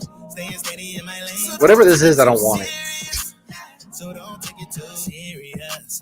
Why they acting like they This is contemporary Christian music. Okay. This is what this is. So now, if you say this is boy band music. That's contemporary Christian music right now. Yeah. And if you listen to Christian music from when I was younger, Yeah, Christian music runs like 10 years behind the curve. no, it doesn't. It runs with it. Yeah, I hate you. It runs wherever the biggest pop arena is at the moment. It runs there because it's usually based on like an R&B or pop music, depending on the church you go to. So like contemporary Christian music in the white church is pop based. So you hear a lot of arena anthems in the white church. Like POD. They were a rock band. They were a rock band. They were a Christian. They were not a rock Christian band. rock band. POD said themselves, "We're not a Christian band." Everybody said they were Christian. They said that no, their fans all said it. POD said we're not. We do blow off strippers' asses. We're not a Christian band. But they were the youth of the nation. Jesus Christ. They were the youth of the nation so much that they said we are twice. I hate you so much. Damn it, I hate you. See, this is when you do this to me. Because again, when you say stuff like this, I have to find it.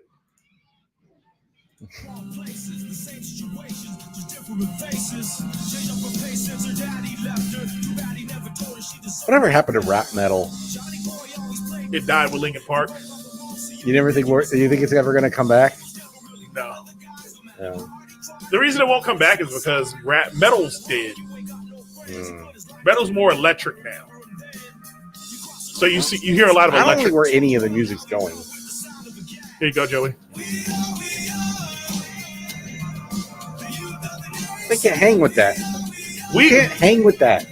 We were the youth of the nation, Joey. This song was written for us. I don't know what they are today. They are not the youth of the nation. No. We are the youth of the nation. But again, We had that at the same time we had Nickelback. That was all happening at the same time. Yes, it was. Nickelback, POD. This is how Who you did remind Arms Wide me Open? of all these songs. Who did Arms Wide Open? Oh, Creed. Creed. Creed Yeah. was a Christian rock band. No, they weren't either. Yes, they were. Creed said, again, these bands all said we're not Christian rock bands. They've said it in interviews numerous times. We're not, that's not what we Then are. why did they keep getting the accusation of being a Christian? Because they were a little cleaner on the output of the music they were doing than the rest of the artists. So they didn't curse as much in their music. So you're saying that Can You Take Me Higher is a weed song? No, mushroom song. Yes, probably so. Can you take me higher? Let's see. Can You Take Me Higher?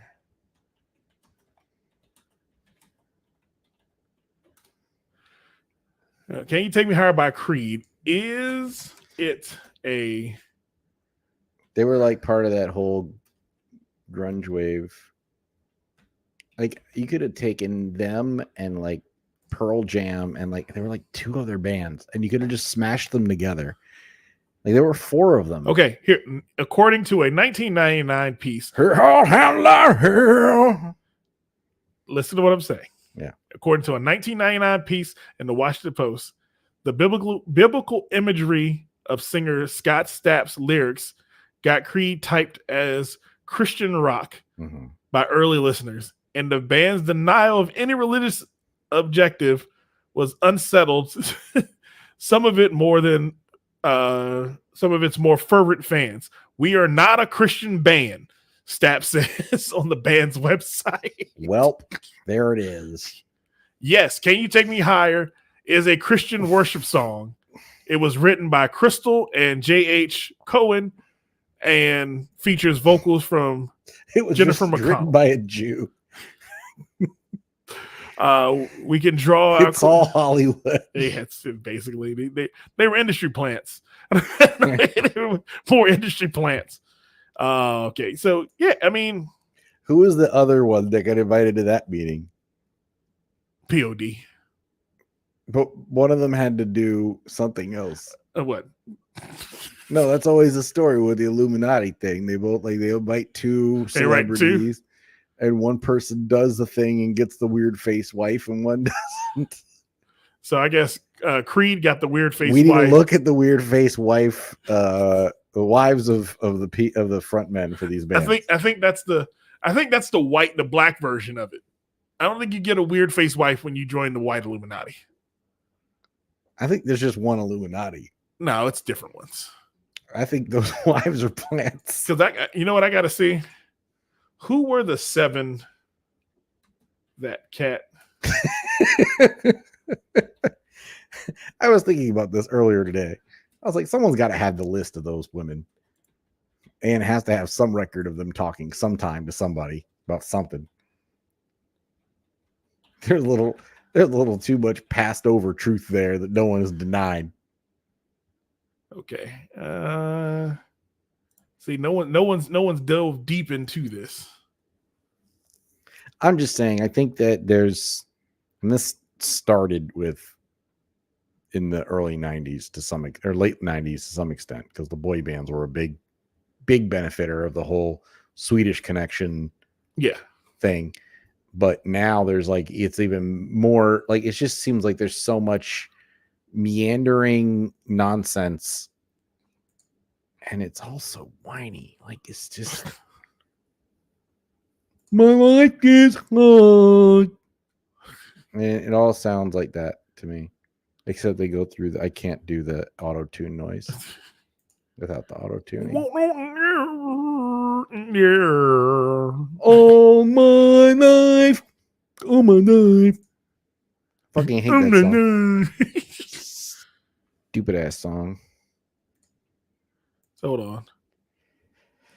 It's saying Steve Harvey, Cedric Entertainer. So it's Kevin, Martin, Steve, Eddie, Mike Epps. These are the seven. I don't know who this big dude is. I don't know who the big dude is in here. The 1, 2, 3, and fucking Michael Blackson. The 1, 2, 3, 4, 5, 6, 7. It's 8 of them in this picture. So Wait, this is breaking from Yahoo News. Judge calls out Trump lawyer for flunking, quote, evidence 101 at trial. Trump lawyer Alina Habba questioned E. Jean Carroll's income during Thursday's proceedings in the writer's defamation suit against the former president, and the judge wasn't pleased with her approach. When Habba asked of Carroll if she, quote, makes a good amount of money from her Substack posts, U.S. District Judge Lewis Kaplan interjected, according to Politico's Erica Orden. What's a good amount of money? Kaplan asked before saying, evidence 101. Wow. Oh, yeah, he's talking about Mike Epps in that part. So it's 8 of them. Weird face wives that don't say anything. Okay, I mean, Joey, I'm not joining the Illuminati. You want to join the Illuminati? I don't know what the deal is there. You got to suck a dick. Nope. You're not going to suck a dick to join the Illuminati? I'll find another way. Will they offer you like trillions of dollars? No. Like trillions, Joey? You not sucking a dick for trillions of dollars? No. So they said, Joey LaFar, we will give you $100 billion. Suck one dick. You ain't sucking a dick. You're putting a lot of pressure on me, and I don't appreciate it. The answer is no, but there would be some pressure for me to do it for the benefit of humanity. What humanity is getting benefited by you sucking a dick? Like, if I have money, then I can actually do shit.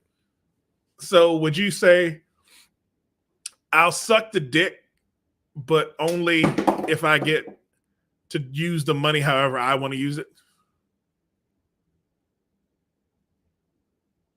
You're not listening anymore? Sorry, our missing guest finally messaged me. Is that she wants to go live now? I don't know. I messaged her the link like an hour and a half ago. Within 10 minutes of the last time she asked me to. Mm-hmm. And then I said, we're live. And then about 30 minutes into the show, I said, hey, did it work? Is there an issue? I heard a blip earlier. And then I just got a comment, what? Question mark. Like you bugging her?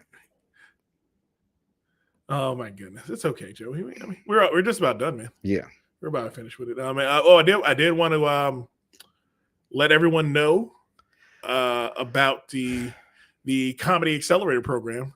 Comedy Shows Near Me has got going on in the next in the first quarter of 2024. Mm-hmm. You can go to comedyshowsnear.me and sign up for the Comedy Accelerator program. What that will do will be the following. Okay, we are going to get you from 0 to 5 minutes of comedy. Okay, all right. What up? What's going on? Hello, comedian Maria Sanchez. Welcome to the Dot Comedy Podcast. How you doing, Marcus? I'm doing okay, dear. What's going on? I was at the 5 Seasons at 850 waiting. I had a nice background. Make the people think I was rich.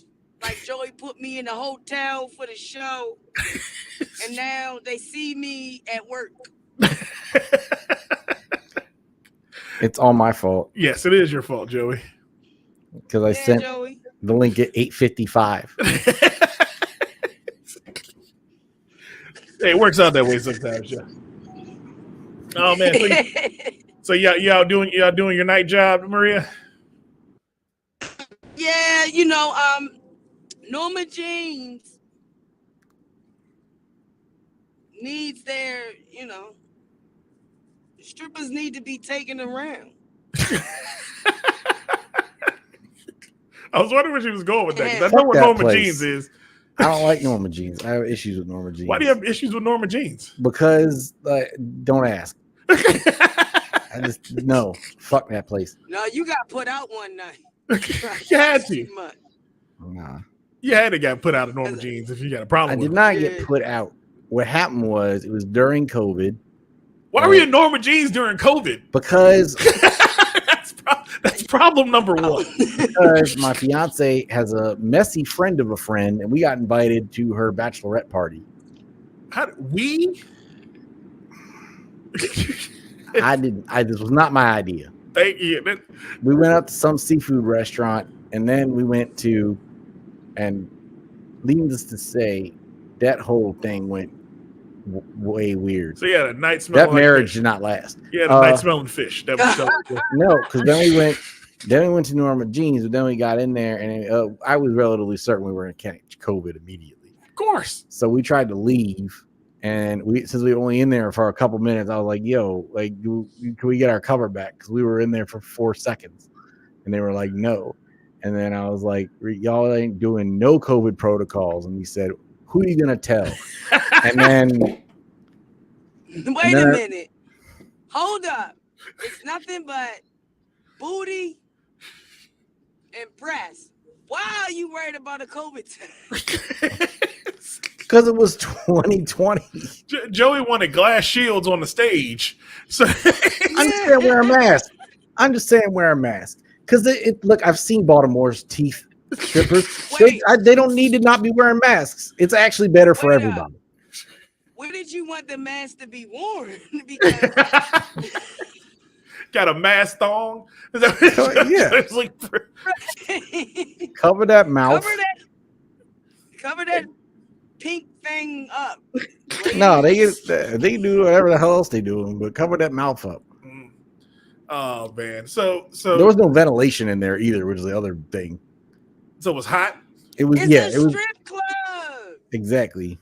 Yeah, but it still should have ventilation. It's grungy. Well, you know the what? humidity level was not appropriate for COVID.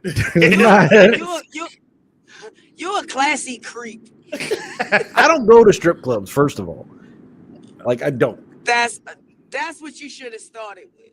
I don't. I got brought there, and then I was like, this is all bad. And then neither of us felt comfortable. Is not your first strip club to go to. It wasn't. No. My first strip club was the Flamingo Lounge. In Baltimore? Yes, in Baltimore. And there was no cover on a Friday. So you knew you were fucked up then. I didn't know, but I knew. That's next to Shea Joey's. I think it's like underneath the Hustler Club. Yeah.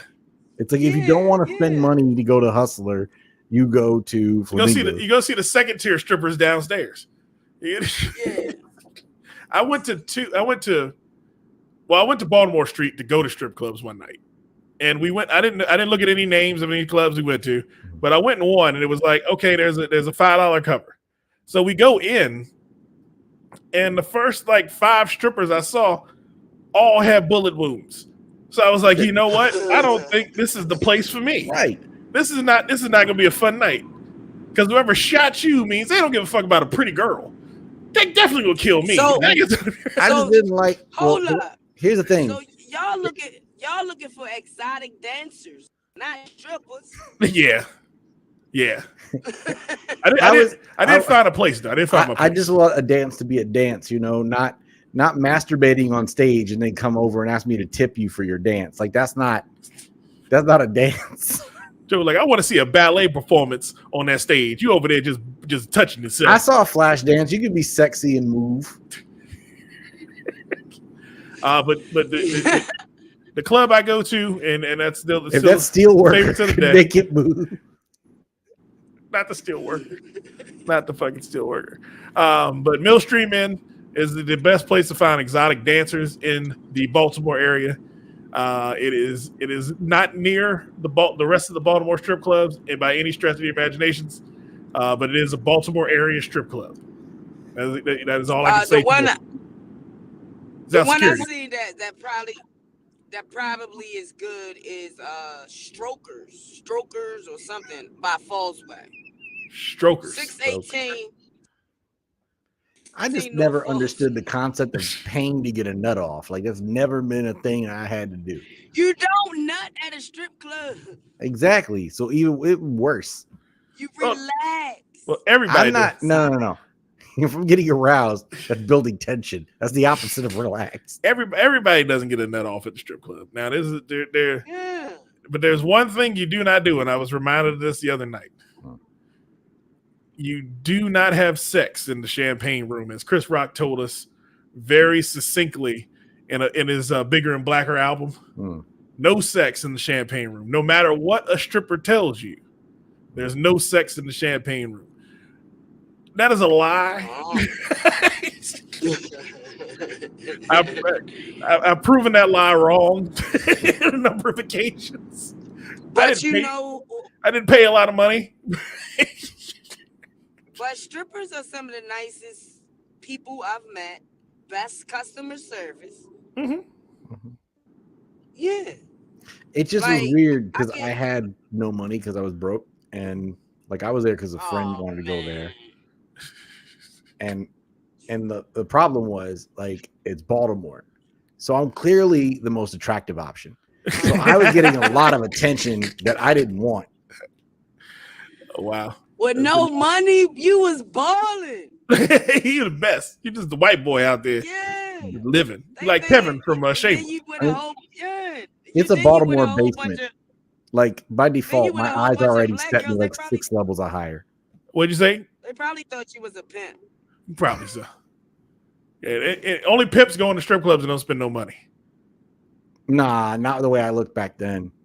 No, if you don't spend any money at a strip club, they think you're a pimp. Because there's only people that don't spend money. Yeah, but that was back when I looked like Peter Parker. Like, there's no way. Nice pimp. not a beat a hoe pimp. You just a nice teen pimp. Like this iteration, yeah. A Dundalk pimp. Yeah, Dundalk pimp. Actually, I lied. The first time I went to a strip club was a place called McDougal's in Pasadena, Maryland. And I went there because they were listed an ad in the classifieds because they were looking for an announcer. Oh. And I was at MC of the TV program at the time, and I was like, I can do that. I'm on air talent. And then I went there to audition for that job. And instead, they never gave me that option. They just added asking me a lot of questions about being a security guard. Yeah. And I was confused.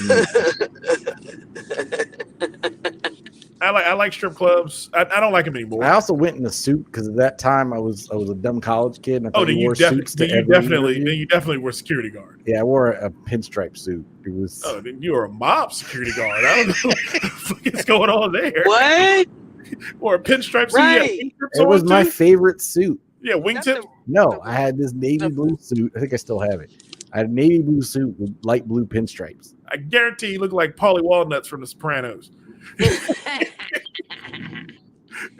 One of them. He probably looked like one of them Russian mobsters. No, I didn't look Russian back then because I still had my hair. Yeah. Oh man, Maria, what else you getting into, man? I know you're on the show this week at Dave and Buster's. Mm-hmm. All right, so which spots Maria going up in this week? Headlining. What spots Maria going? This week, she's a headliner. Yes. Okay, she's headlining. Okay, when is she not headlined for us? I agree. She should always headline for us. I'm not saying that in any way, shape, or form. But again, I'm asking because I want to make sure people get there at the right time. Okay. So about 7:30, the show start, right? 7:30. Show starts at 7:30. Doors open at 7:30. Show starts at 8:00. I found it. See. Yep. What you find? Oh, this was how Joey looked when he was when he had tried to be a strip club announcer. Imagine this dude walking into. You know, you gotta make it wide, full screen. I'm doing it. Bam! Imagine that guy walking into a strip club. Sergey, bloody Sergey. Yeah, your uncle is definitely the boss of a crime family. If you walk in dressed like that, yeah. You look Crimenian. Crimenian. Oh my goodness! You look like you would be a good stand-in for. You seen John Wick 2, or John Wick, the original John Wick. Yeah. When the Russian dude that punched his son and punched the guy in the throat for killing John Wick's dog, that punched his son in the throat. You'd be a perfect stand-in for him in that outfit. Or the dude that plays what's it called? Mayhem on the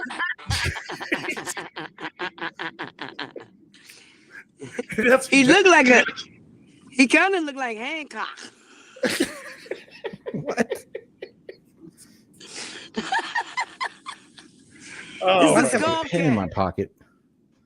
that's what you stab people with. You're a Russian mobster. You need a pen. You need Was a he an weapon. assassin? You need a weapon of some sort on That your was body. the thunderclapper. That was the human protection device. It's actually No, a bad you bitten look- rabbit. Hold up. You thought you looked good that day, Joey. I did Look look at the good that- selfie you took.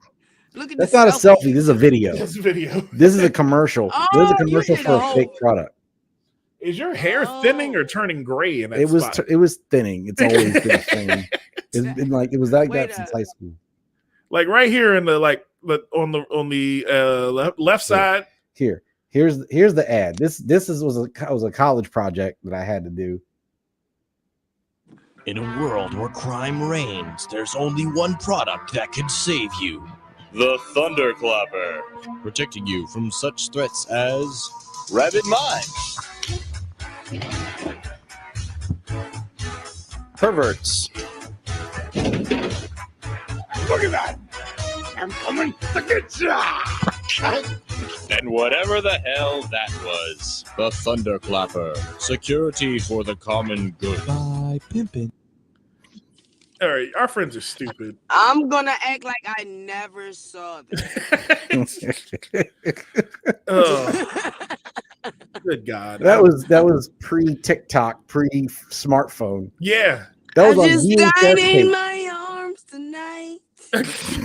That was done on VHS tapes. Yeah. That looked like Vine. That looked like a Vine you should have put out. Do you know how much work that shit took back then, and now you do all this in the palm of your hand? It's so annoying. Yeah. This took like 4 computers and 8 hours. 8 hours of videotape editing. Oh my god! And it was so cold that night too. I felt bad for Dustin because he had to do the. I don't know where the Boogeyman thing came. He told me it was a WWE thing. Yeah, it was a wrestler. Yeah, There was a wrestler called the Boogeyman. yeah. I don't know why. I'm a wrestling fan. I still don't understand wrestling gimmicks.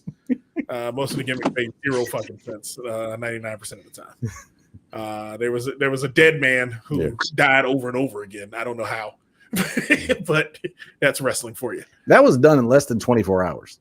The turnaround on that? Yes. That's good. Yeah. We Oh, taped that the night of. I edited it, and then it was due the following morning.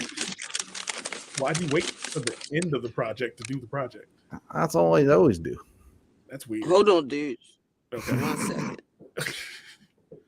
Yeah, that's any project like that I usually did right away. Because then I turn it in, and hopefully she would tell me, the teacher would tell me, hey, this looks bad, do it again.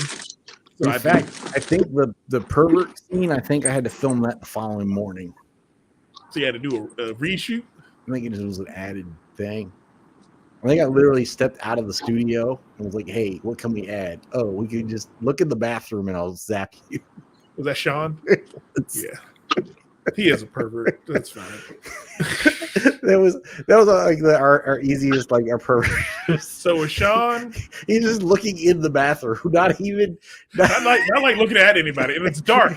There's no light on in just the bathroom. a regular restroom. Like there's not even like, hey, what's going on in there?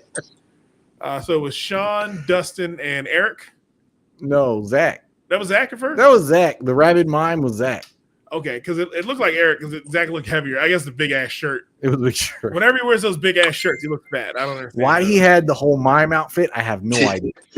He's a fucking weirdo. You keep telling Who you. had a mime? Huh? Our friend Zach's a weirdo. That's all we need to take from that. He's a weird human being. Man, but yeah. We had a friend who we filmed 147 scenes for a movie that he kind of wrote but didn't really, and a film that never came out. Mhm. Everything was supposed to be a web series, and it was a film, then it was a web series again, and then it died with his relationship. But the thing was, he always like every time he had an idea for a scene, he always had a costume to go with it. For no reason. I still have random outfits in my closet because this dude bought shit for you. for films and scenes that never happened. I have a purple suit in my closet to this day because we were going to go do some sort of singing thing as a group, and we were going to do some Motown something. Zach had y'all do stupid shit. Zach, you know what Zach heard from me all those times? No. No. Hey, man, you available to do this? No. I can't. I got you guys went to the same high school? No. We went to the same college. We actually went to the same middle school too, but we didn't know each other though.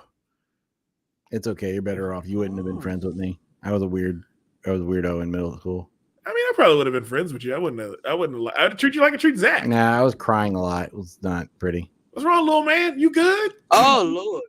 That'd been all I say to you. You good, little man? You want your lunch? No, I wasn't good. You want your lunch? No. Who took your snacks? You want some snacks? I got snacks. Come down to the home ec wing. What is that, homemade? Is that homemade lasagna your mom made for you? Oh my God. No, that was when I went to PG County School and they started being real ignorant about bringing leftovers to school. But then they were mad at me for not having peanut butter and jelly or whatever the fuck came out of the lunchroom. Yeah, you can't eat real meals at a PG County school. Being mocked for having chicken cutlets cold out of aluminum foil. First, you had aluminum foil in school. No one has aluminum foil at school unless you open up a sandwich and it's 1974. One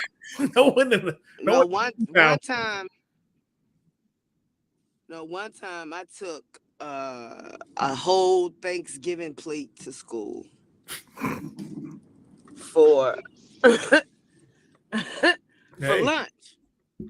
And I wasn't, it wasn't no teacher's lounge. I wasn't that slick yet. Right. And I left it in my locker. I ain't gonna lie, it had chitlins, ham, potato salad, yams, all of that. So I eats it at lunch. Everybody looking at me like, wow, man. I raised my hand. My teacher like, you can't go to the bathroom. Next thing you know, I ran out the classroom. I ain't make it. Oh no. Oh hey. I had to I had to call. They had to call my mother. My stepfather came to get me. My stepfather was Nigerian. He was like, "What's wrong?" I was like, "I did it on myself." But he ain't hear me. So he picked me up, and all this shit was on his polo sweater.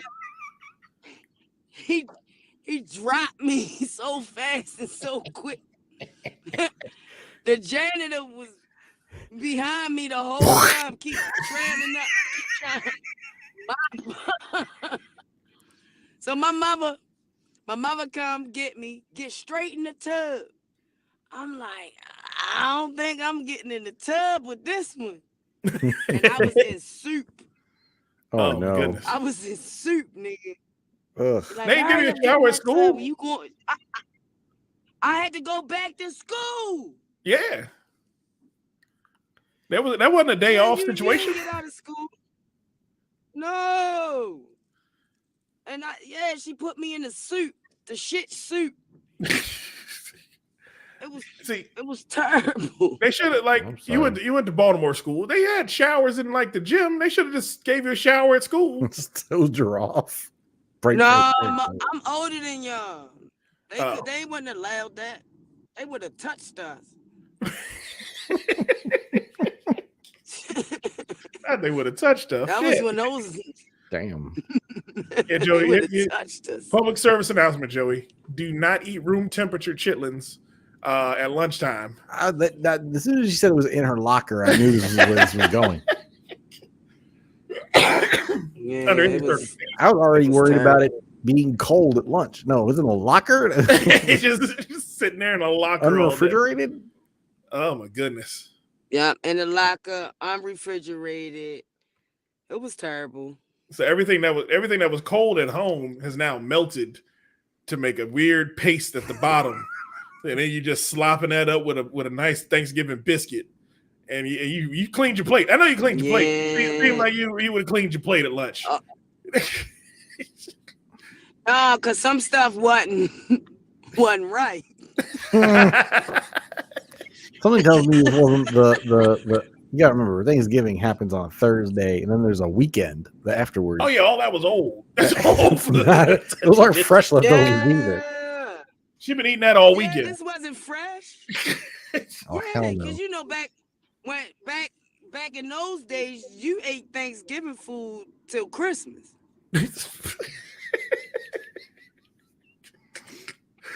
Yeah, out the refrigerator. Yeah, out the refrigerator. The slick move would have been to freeze it. The And then, ham. No. Yeah, you let it thaw in the Because locker. the ham would go. The bone. As soon as you eat all that ham up, the bone would be made for beans. Mm-hmm. As soon as you eat all the turkey up, that go in the carcass, go in the pot and make some turkey soup. Mm-hmm. So we was eating turkey soup and beans. And by that time, it's time to go back to school. Go shopping for Christmas.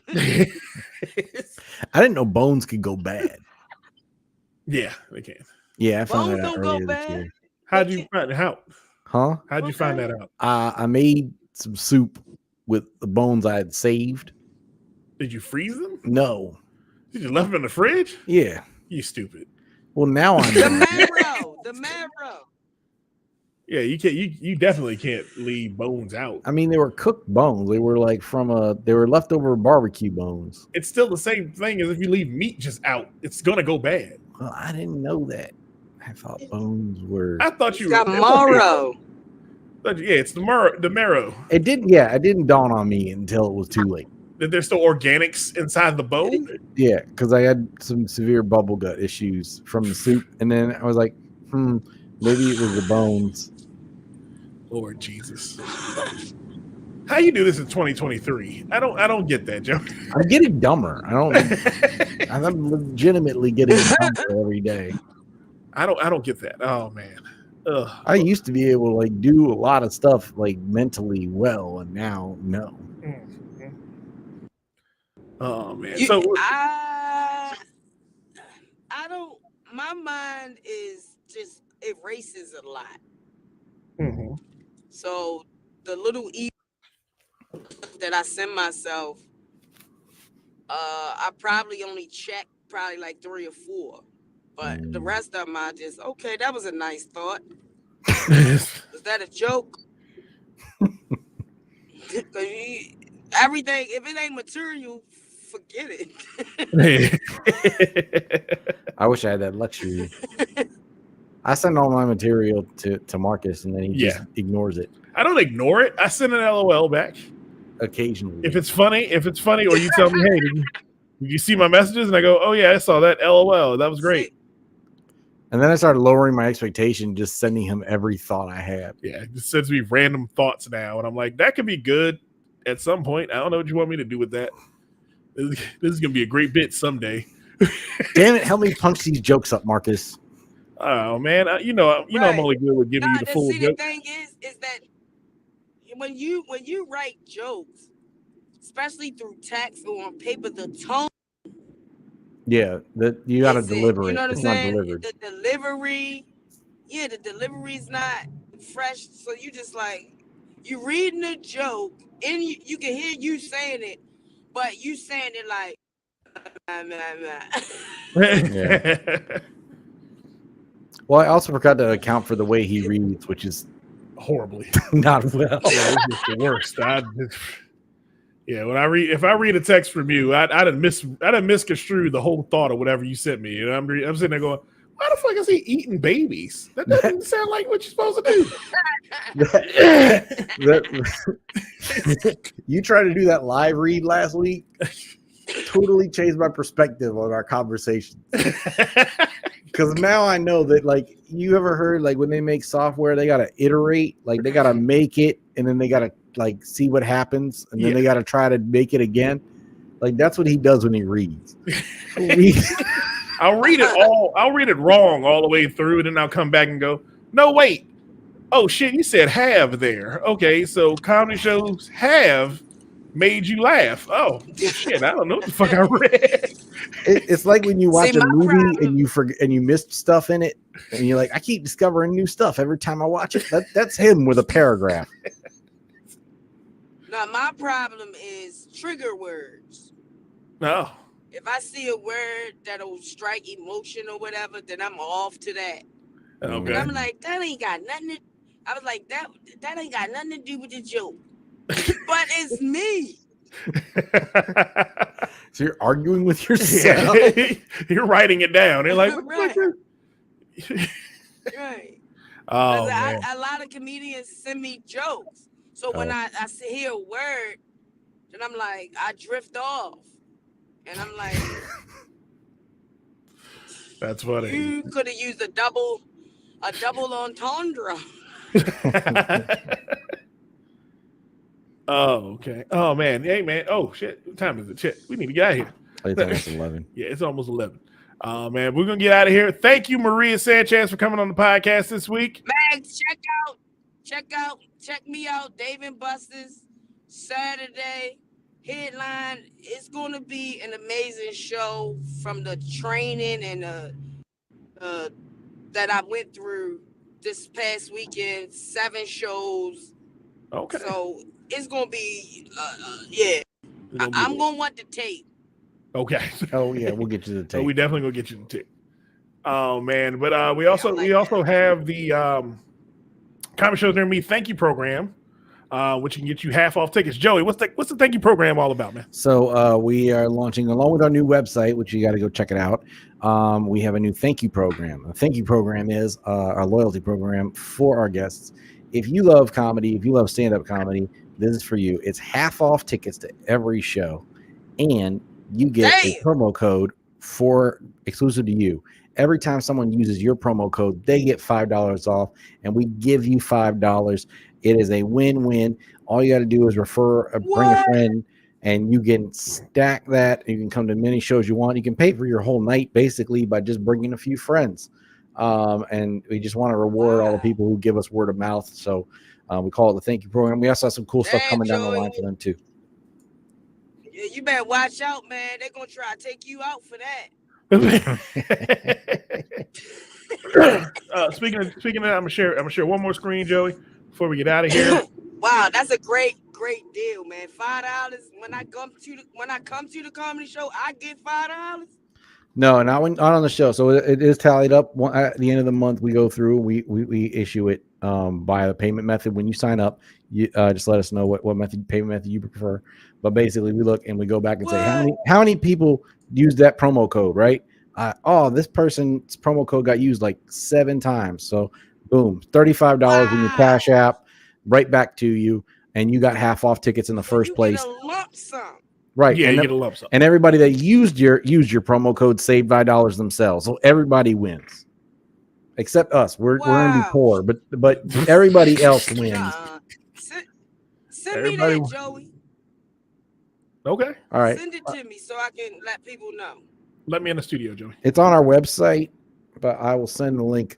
The website is on the screen for you all at the moment. It is comedyshowsnear.me.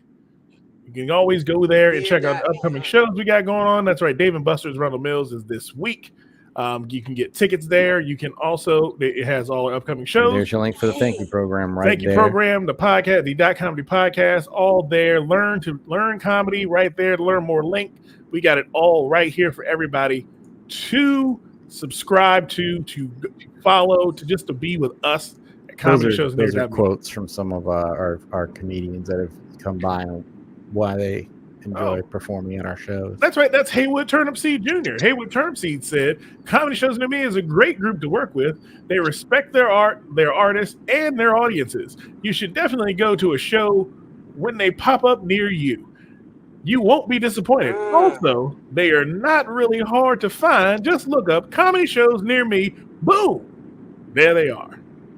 It was really nice to Wow, him. Haywood, I'm gonna write something better than Haywood. Yeah. Oh man, but it has been real, Joey. It has been fun. It has definitely been real fun this week on the Dot Comedy Podcast. But we're gonna get out of here for the week. Let me find our show theme because I've been doing so much over here on my side that I've lost the damn theme. Where's that theme at, Joey? Oh, I found the real theme. No fake theme for the end of the show. So we're gonna get out of here, folks. I am DJ Marcus, Joey LaFar. We will see you Saturday at Arundel Mills, Dave and Buster's. Doors open at 7:30 p.m. Correct. Show starts at 8 p.m. Yep. We're gonna be there. We're gonna be having fun. We're gonna be banging music out your ass. We're gonna be banging comedy out your ass. We're gonna get money out your ass because we're gonna go to the casino afterwards to double up on Black 15 because that's what we do at comedy shows near me. We gamble, and we're gonna gamble on comedy all day long. And we'll see you next time. More fun and more thrills on the Dot Comedy Podcast. All right, y'all. All right. Thanks, Maria. Right.